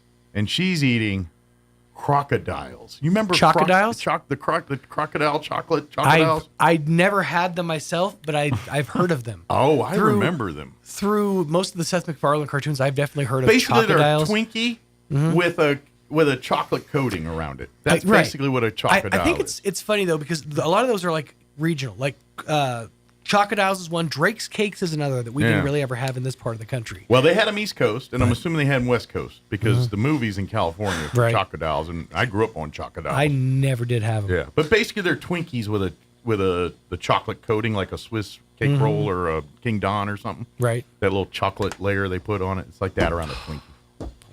Swiss cake roll now. Summer School, Mark Harmon. There you go. Really bad, but kind of funny. And may the founder of Pop-Tarts rest in peace. That's right. Amy McVeigh-Tejas with the Historical Society for Southeast New Mexico. Rest in power. Here to join us. So we don't have to talk about Pop-Tarts anymore. It is 9:21. We did. Here's your weather. I'm meteorologist Steve Hamilton with your Pecos Valley weather. Looking pretty good this week. Temperatures going way above average, too. We've got a big high-pressure system parked overhead. Mid-70s for the afternoon high today. Wind at 5 to 15 miles per hour, and we get sunny skies. Overnight, a few clouds down to the upper 30s and low 40s, and then even warmer on Tuesday. Upper 70s and low 80s, and we keep the sunshine. That's your latest forecast. I'm meteorologist Steve Hamilton. Thank you, Steve. Currently 42 degrees here in Roswell. Humidity is at 62% with winds out of the south at 5 miles per hour. This week's going to be warm. Enjoy it. Wednesday's going to kind of suck, though. Sunny with a high of 74 for today. Winds will be out of the west, 5 to 10 miles per hour. Mostly cloudy tonight. Looking at an overnight low of 38 degrees. Southwest winds at around 5 miles per hour. Tuesday, mostly sunny, 78 for a high. Winds out of the northwest, 5 to 10 miles per hour. Partly cloudy, overnight low of 36 tomorrow night. West winds, 5 to 10. And then Wednesday, going to be warm, high near 80. But the winds, that's the part that sucks. Expect areas of blowing dust. It's always great when they start a weather forecast, that first thing right out of it. But after 11, expect areas of blowing dust. Sunny, highs near 80, 79, but the winds out of the southwest early, 5 to 15, but later in the day, 20 to 30 miles per hour with wind gusts as high as 45 miles per hour. Wednesday night, mostly clear, overnight low of 40. Thursday, sunny and 68 because we got the winds. So it's going to cool down a little bit. Friday, 68 as well under sunny skies. But then warming back up for the weekend. Mostly sunny, 73 on Saturday. Mostly sunny and 82 on Sunday. So a little bit of a warm, slight roller coaster week, but overall pleasant with the exception of that little wind situation on Wednesday. All right, 9:23, we're going to take a 3-minute break, and then Amy McVeigh-Tejas with the Historical Society is going to join us. Going to invite you to eat steak, give your blood, and support the Historical Society. Don't go away. This is Danny Kirkendall at Guy Chevrolet Company in Artesia. We have the best news to share with you this month. It's been a long time coming, and we couldn't be more excited. This month, and this month only, you get 1.9% APR for 72 months on all 2024 Chevy Silverado half-tons and select 2024 GMC Sierra half-tons. 1.9 for 72 months, all at the same time. And it's on the trucks that you want. So hurry in today to Guy Chevrolet Company on the corner of 1st and Main in Artesia and at GuyChevy.com. Roswell Appliance Outlet, Roswell's new source for appliances, is having a store-wide refrigerator liquidation sale. Now that means all in-stock refrigerators are marked down to at least 50% off of MSRP, and they all come with a warranty. With brands you know and trust like Samsung, Whirlpool, and GE, with financing and delivery options available, why go anywhere else? And why pay more? At Roswell Appliance Outlet, scratches and dents will save you serious dollars and cents. Hurry in while the selection is at its best and save 50% off or more during the store-wide refrigerator liquidation sale at Roswell Appliance Outlet, 600 South Main in Roswell.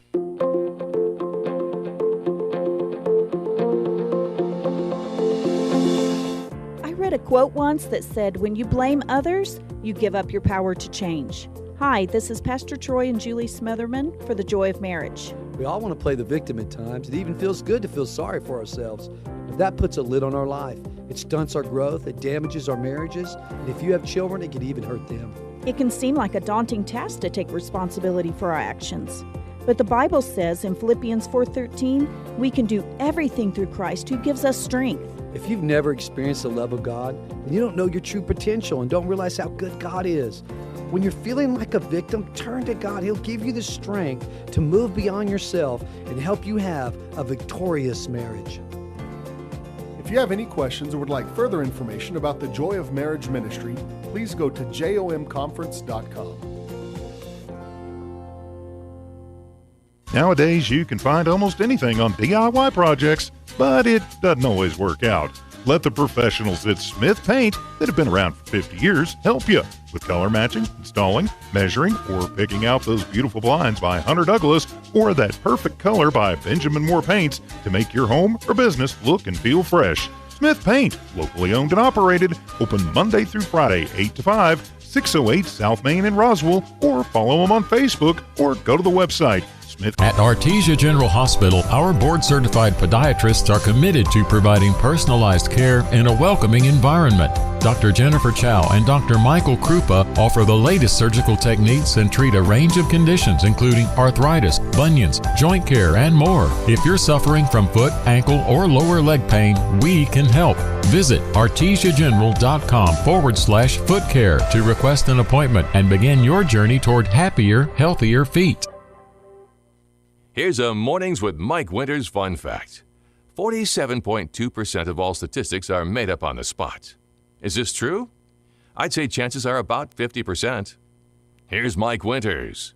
And good morning. It is 27 minutes after 9 o'clock. And joining us in studio this morning, Amy McVeigh-Tejas with the Historical Society for Southeast New Mexico back with us. Good morning. Good morning. How are you today? I'm good. Good. Of course, she's been in and out, bopping up and back in Santa Fe and doing all kinds of stuff the last month here. Yes. So are things finally slowing down a little bit for you? A little bit. Little bit. We're getting some things done. A lot of things done, actually. But fortunately, things are not slowing down with the Historical Society. That's right. We've got events and things going on weekly right now, it seems like, and stuff going on. Of course, our big thing is tomorrow night. Mm-hmm. We're going to ask you to sacrifice your dinner plans and come have a delicious steak or chicken or rib or, it's they got a lot of variety. I mean, most people go there for steak. There's no law saying you have to get a steak. A lot. You want a chicken sandwich? Got a great menu. Yeah. But Texas Roadhouse is being kind, and they're going to support the Historical Society tomorrow night. Woo! Tomorrow night's the big night. I don't know the hours off the top of my head. 3 to 10. 3 to 10. So 3 to 10. If you go online, go to our website or go to our Facebook page and print off a flyer that talks about Texas Roadhouse, print that off, and then or have it ready on your smartphones. I think too. That'll work as well. And then when you get to Texas Roadhouse, show your waitress or waiter or your wait staff and show them that flyer.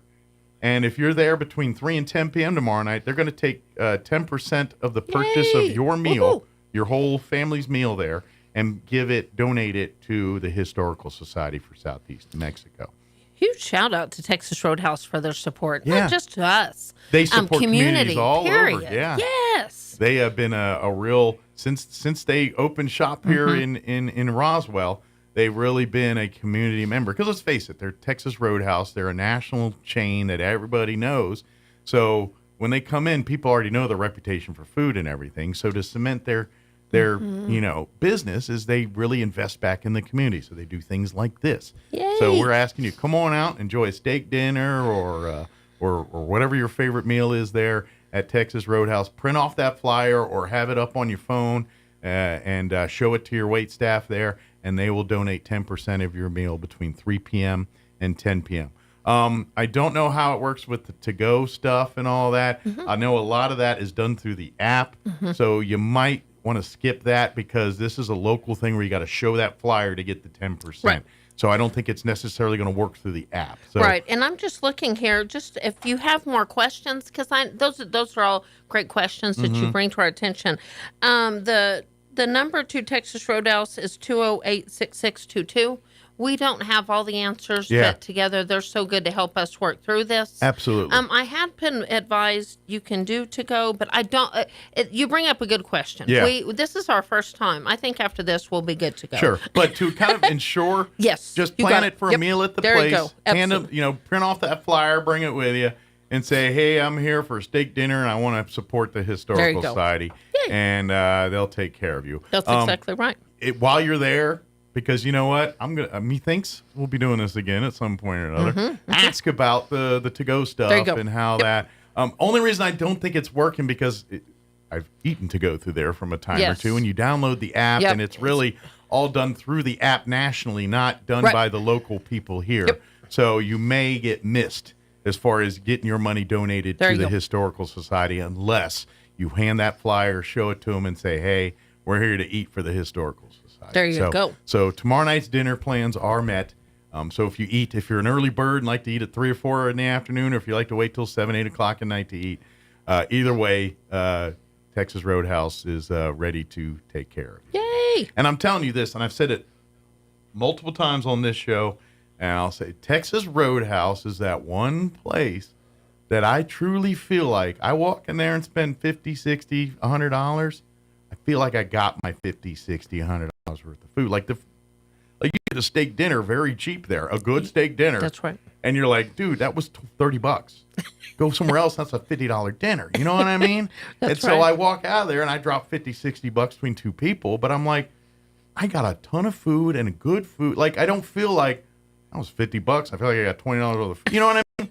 Like some places you go to and you're like, I just spent $50 and I'm kind of hungry still. Right. You know? Well, and they've got great service. Yeah, they have great service, great food, and like and so it's a home cooked family dinner, and so come out, spend one night there, and like I said, even if you're not into steak, they've got tons of chicken, if you love ribs, and they do barbecue, they do all that. But my husband even does that double pork chop thing. Yeah, I love their pork chop. Food. Yeah, the country pork chop is one of my go-tos there. Another one, it's steak adjacent. It's not is the beef tips. I love getting the beef tips. That's one of my favorites with the gravy and the mushrooms and the potatoes and. You gotta have the mushrooms. That's kind of a go-to for me as well. Ralph's got to do the mushrooms on the steak and stuff. So just great food. Absolutely, great food. But it's tomorrow night. Yep. So 3 to 10. Like I said, get a hold of that flyer. If you have trouble getting it, don't hesitate to call Amy or shoot an email, and we'll be happy to help you navigate to get that flyer. But yay! Good deal. But that's tomorrow night. Tomorrow night. And I should be there. Somebody from the Historical Society should be there if you're collecting. I'll be there at some point. I'm not sure exactly when. That's right. Well, and we'll I'll be there out. to eat. That's fun. Between 5 and 7, I'll be there sometime to eat. I guess. We do have a lot of other things going on. First thing, I just want to remind individuals, if you haven't renewed your membership, or if you're not a member of the Historical Society, that is one of the ways it just keeps the lights on, keeps the doors open. Become a member, renew your membership, give the gift of a membership. We've even got a couple of kids, or we've had some pay it forwards recently, and I really appreciate that. Somebody giving the gift of a membership, and even kids wanting to be a member of the Historical Society. And there's different levels. You can be an individual membership. You can do it as a family or as a couple. Even corporate or business level, if you're an organization or platinum company, memberships. Platinum memberships, $150 for a business or a family. And individuals lose like $35, I believe, right? Yes. So, a bronze member is just $30. You can do silver for a couple for $50. Yeah. And then we get up to gold for $100, platinum $150, and then we also do scholarship memberships. It is scholarship time at the Historical Society. We're in the window to turn them in. If you have seniors. They're off today. Might be a great day to get this application done. Just a friendly reminder, we're going to get hundreds of applications. And if your child puts that off, let me just say, we might have read 100 applications before. I 100%. Well, I was always that one that wanted to be right there at the top and get that done or whatever. You got to make an impression. Yes! Because I'm telling you this right now. I know we have multiple categories, and so you've got different, from your character to your more STEM, humanities to your arts, and humanities and arts. Let's just go through that. And I love our membership. I love our scholarships. They are $1,250. That's a great amount, even if you've got a kid that's wanting to go out here. That'll basically almost pay for a semester for a full caseload or class load at Eastern. Knowing what all you can apply for. So let's just go down. We are offering one humanities and arts scholarship. One thing I was asked just yesterday, what if my child is going to be a nurse, but their minor is in music? Well, ladies and gentlemen, you got a double chance.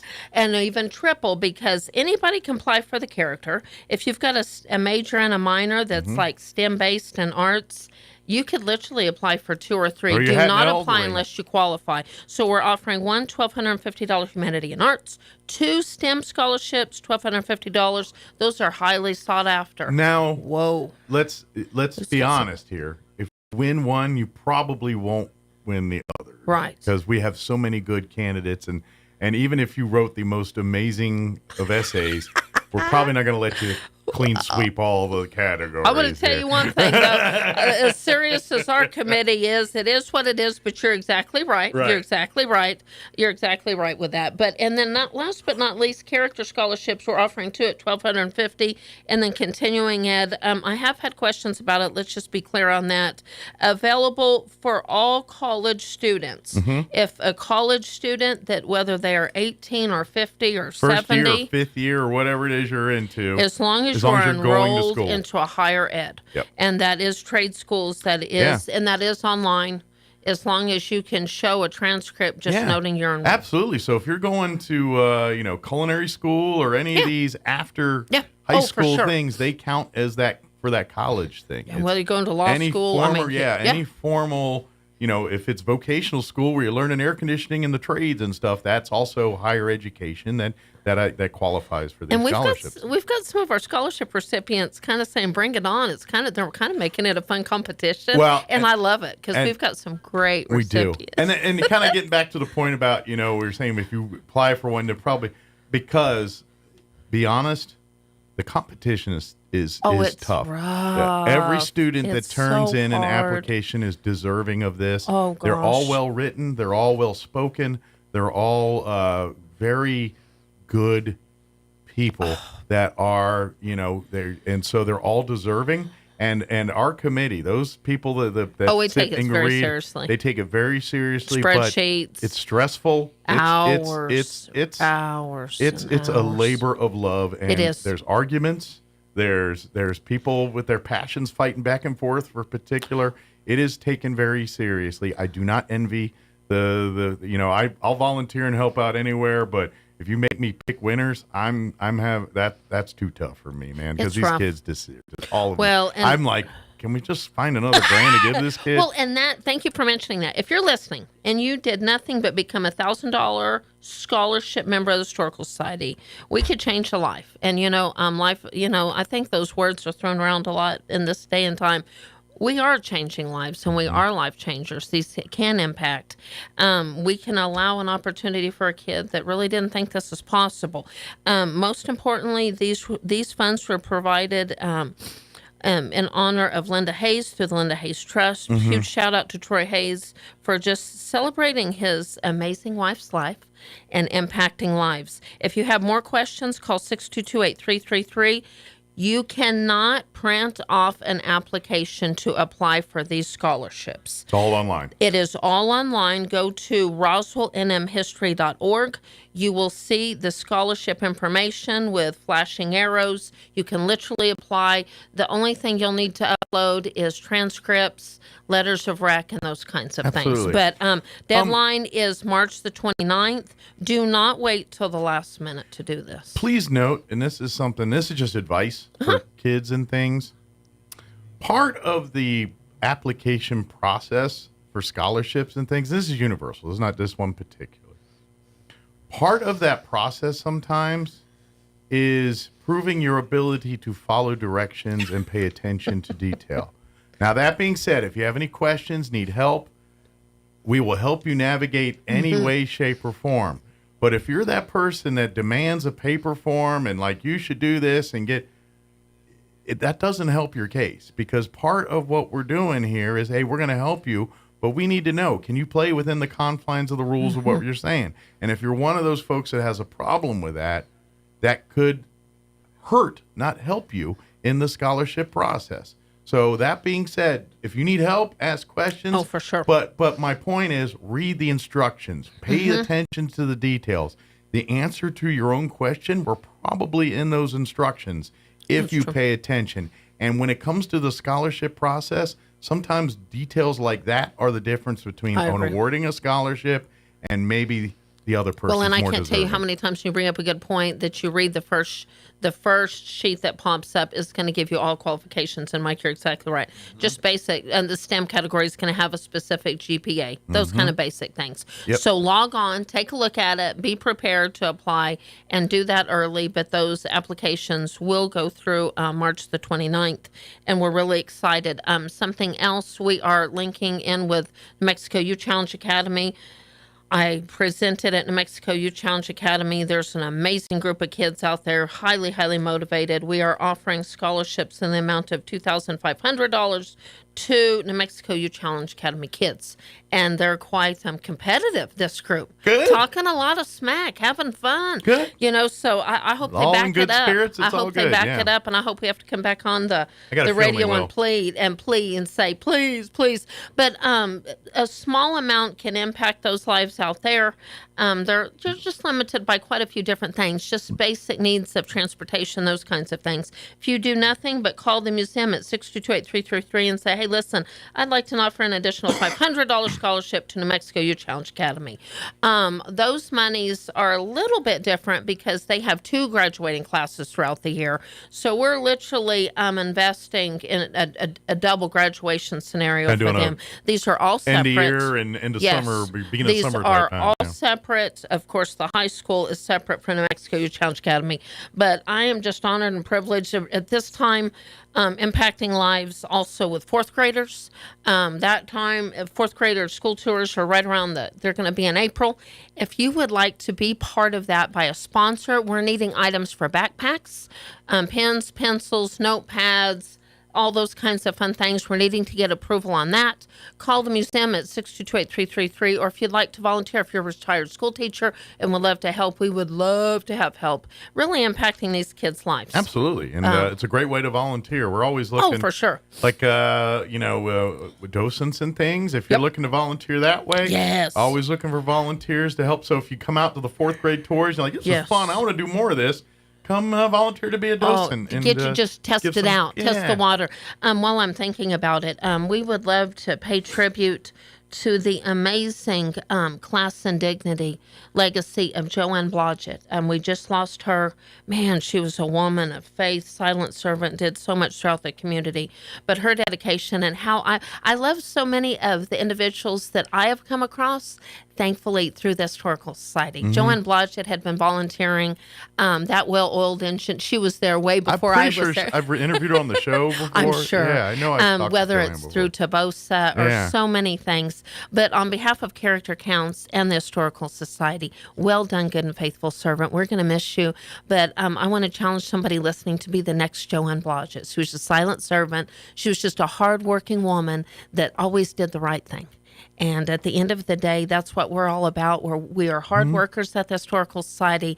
Just want to impact lives, rise above all the nonsense, Cut and through the let's drama and let's help cut people. through the drama. Let's roll up the sleeves. You know, I hope Les Walker's listening.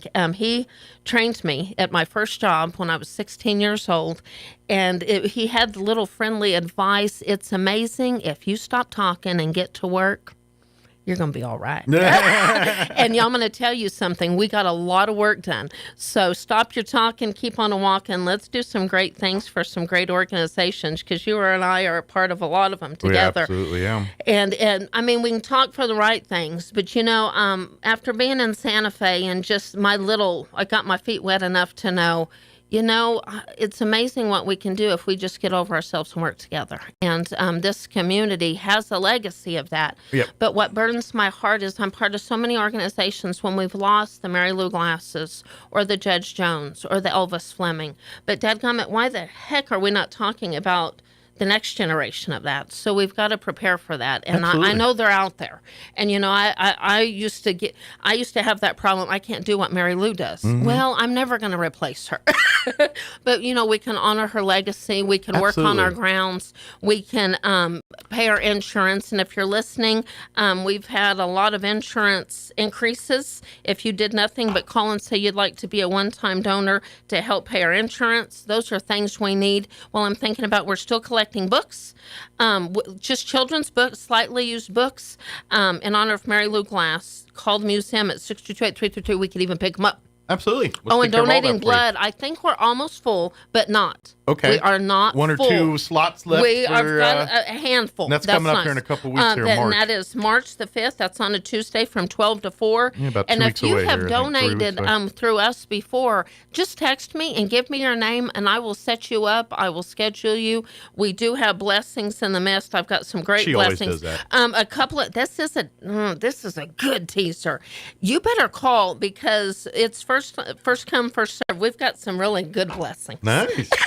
Nice. Hey, Well, special and hookups. we've up it. I'm looking at the newsletter because so many things happen. I want to shout out today to Kay Dennehu Whitefoot. She was our volunteer of the quarter. Talk about a silent servant. You know her as well as I do. I do. She may not want to have her face around that museum, but her blessings overflowing. She is a silent servant. She's the legacy of Mary Lou Glass, doing the right thing for the right reasons and saying, here you go, let's help in these ways. Absolutely. So I love to say those names, and if she's listening, she's probably rolling her eyes and saying, oh, and that's okay. You know, we She'll celebrate. give you a hard time about it That's later. right. That's exactly right. Just a couple of other things we've got going on, and we just need help. We need support. We are still renting the archives facility out. That's ongoing. Got a little bit of a different policy, but that is a great building for a great price. Absolutely. And we've had a lot of calls, a lot of quotes. We're getting that going. So don't put off giving us a call if you have some type of event coming up. And now we're kind of getting to that season where the warmer weather, so Yes. people are going to have their weddings and quinceañeras. Yes. And if you're having a big 300 jobber, we're not that. But if it's a Right. smaller one, about 70, 75 people, our archives facility, and really our lawn, because like if you want to do pictures and all that, our property is a beautiful place It is. to take pictures. If you It want to be is. up on the Yes. White House porch Yes. taking pictures, Yes. or in the out in the yard and all that, make some great wedding pictures or quinceañera prom photos and things like that. There is a kitchen. Do want to say it's like a home kitchen. It's not a commercial grade kitchen. Right. But it is a full kitchen with It's an all oven you and a need to fridge. warm- And yep. if you need to cook a meal, you can cook a meal in that thing. Oh, for sure. Absolutely. We've cooked many a meal in that That thing. is true. And That is true. But it is available too. So if you want to do a little dinner thing, we've got the space for that kind of stuff. Yep. And the great thing is, you know, it's if you want to, like, it's historical photos. So you can kind of theme it, make it a nice little thing, and I have a maybe lot we of can fun help with you it. with that a little bit. You know, if you do have a special event and you're like, I hey, agree. can you showcase some of Roswell's history in here a little bit? We can work with that. We could put a few things in the archive and throw it in there for you too. That goes back to that code of blessings. Yeah. So the Historical Society has received a lot of blessings, whether it's silver, whether it's vases, whether it's linens, different things. And anytime we can help make your event as beautiful as possible, as historical as possible, we're all in. Yeah. And while I'm thinking about it, and I know we're limited of time, I'm going to take my hat off for one thing, and we're going to talk about a couple of other things real quick. Shout out to Tim Fuller, Executive Director of Character Counts in Travis County. We are working on those events, our Character Counts Week. Those things will be announced We're getting very, to that time very of year, soon. aren't we? It really is. God, life is just Yes, zipping by, man. yes. It's like, can we So just do this? Yes, so that's Teachers of coming up in character, April. yeah. We're looking to celebrate teachers. And we I love need the way those you guys gifts. do that now with the Yes. drive-through. Well, and and the it's big, different this year, Is it going to Mike. be different? It is. It is. I did like that And because I just love seeing all the people I cheering. agree. and It's going that's to so be cool. different, and It's I like a rock agree. concert. See, you know, when we do great things, it's hard for us to go back and different things. It is going to be different. We Yeah. have some great announcements. Tim and I can come on the radio and make some great announcements once things are finalized. Something else, Teen Leadership Institute. If you're familiar with hearing us, Mike and I both serve on that board through Leadership Roswell Alumni Association. These events are going to be a little bit different, and Desi and I will be on the radio to talk about that. Those events are coming up in April. They're a little bit later because we've had kids checking into that. So our events are coming up in April. It's going to be a little bit later. We've got a reputation now with that teen leadership thing, and man. so we've already got people waiting in the wings. We Like, when is do. it? What's going on? We you know? do. So they're already So ready if and you're waiting. marking the calendar, Yeah. and you'll never offend to even email me if it's regarding character counts, Leadership Roswell Alumni Association, Teen Leadership, you can email me at historydirector@outlook.com. We'll connect you with those people, Desi Aguilar and so many of us that have worked together on the teen leadership. We're really excited about that.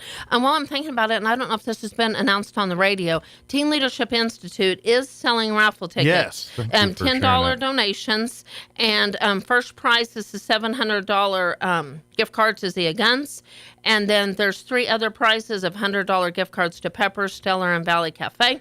There's only 600 tickets available. I know we've sold a lot.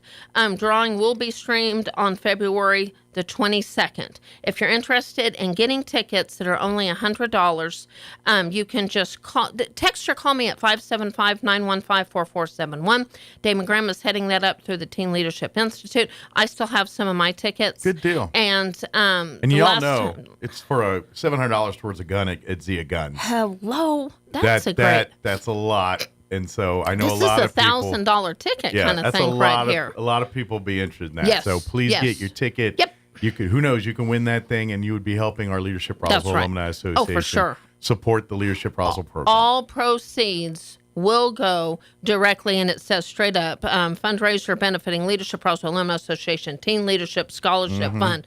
Those will straight up go to scholarships, and the theme is impacting lives and young for kids. Folks that aren't familiar, when we do our Teen Leadership Weekend, it's high school juniors and high school seniors. And seniors, yep. And the scholarships are determined, who's awarded them, by the classmates, their own peers. And guess what? If you get awarded one as a junior, come back as a senior and then get another one. That's right. And then by the time you actually go on to college, you got 2 scholarships already lined up and ready to roll. That's now, right. I ain't gonna lie, you have to be an impressive individual to pull it off 2 years in a row.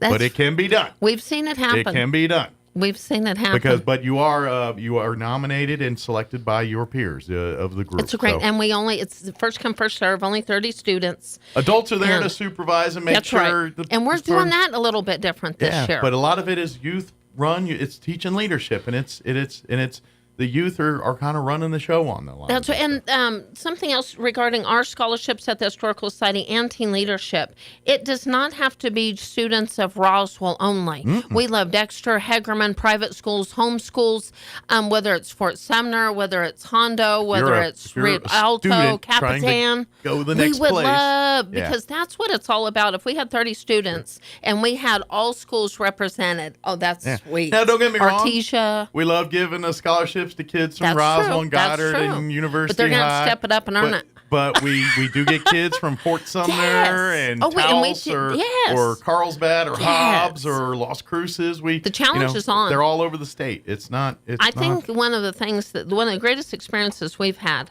is at that golden moment when you've got 30 kids and you put them into groups and you've got a Roswell High kid and a Goddard kid working together, impacting lives. Boom. That's what we're talking about. And I think at the end of the day, their labels are gone. We ask these kids to not have the R's or the G's. They're just kids with teen leadership shirts on working together. That's that moment. And I kind of mentioned something in the first hour because we were talking with the Pinwheel folks who they do mental health services for the entire state.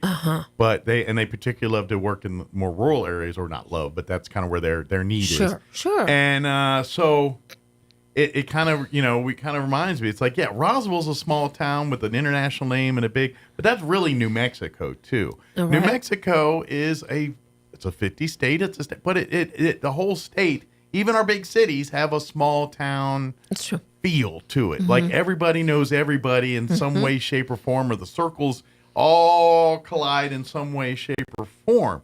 And I'm telling you, as a person that grew up in Maryland and D.C., it's not always like that in other states. New Mexico is so unique that way.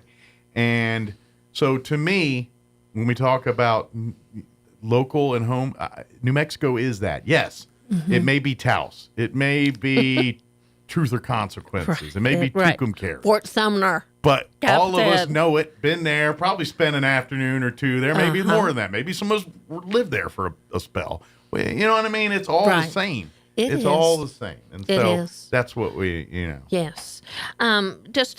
If you have any other questions, you can call the museum at 622-8333. If you need information or need to do some research in the archive facility, you can call that number or you can call directly at 622-1176. We've had a lot of just research and fun requests. People care. People, want to hear these stories. So any way you want to get more involved, we're doing tours by appointment, but that's any day, any time. Just need a little bit in advance notice. We're going to continue collecting coins because every penny counts. Absolutely. And we just need help. Put it this way.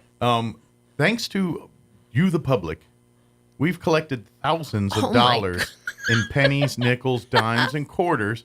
Little kids, adults, people got their little Ziploc sandwich bag full of pennies. Or they come up with the Coinstar number 10 mayonnaise jar, whatever, filled with coins or whatever. I don't know how, especially at like we do Heritage Dinner or some of our events like that. It is so cool. Because usually it's a kid, not always, but it's usually a kid with a sack full of change. Sure. And to be honest, we've collected thousands of dollars thanks to that generosity. That is right. All that quote unquote disposable money has really allowed us to do a lot of cool stuff. Shout out to Fred Boggs and Joe. I know they're literally at the museum right now taking care of the museum.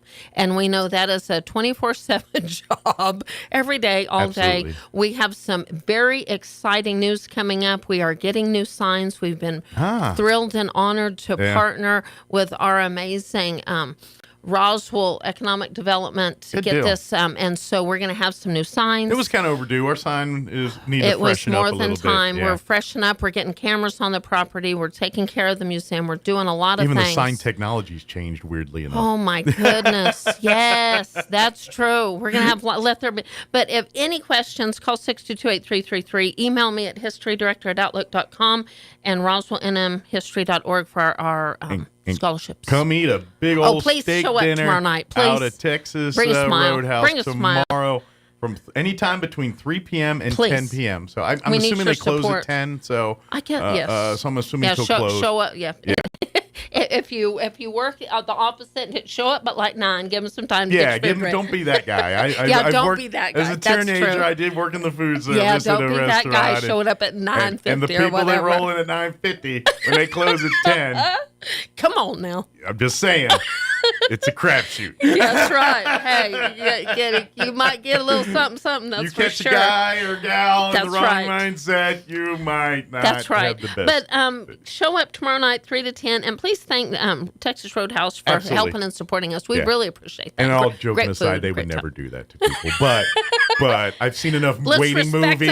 I've seen enough movies about the restaurant industry. It's like you don't roll in 10 minutes before closing wanting a big old meal. That's right. Come on now. Yes, but show up tomorrow night. And show if up early. you do, you be really cool, like over tip. There you go. And they'll hook you up. There you go. Usually when you do it, you gotta pay. You should tip the cost of the meal at least if you're gonna do that. If you're gonna do that, that's true. That is true. But anyway, tomorrow night again. Don't forget. Go to our Historical Society Facebook page or go to our website, roswellnmhistory.org.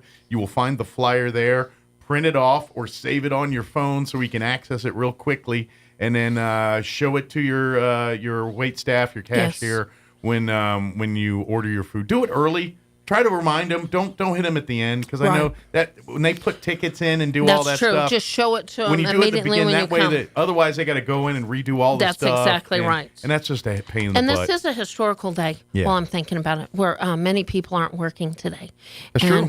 We are celebrating our presidents. Absolutely. And if you're going to do something, because I'm sure there's a bunch of couch potatoes today. They're either spring cleaning, couch potato. Let's honor the legacy of our country. And let's work together, do some good. Let's celebrate history. Any way you want to be a part of that, we're all in.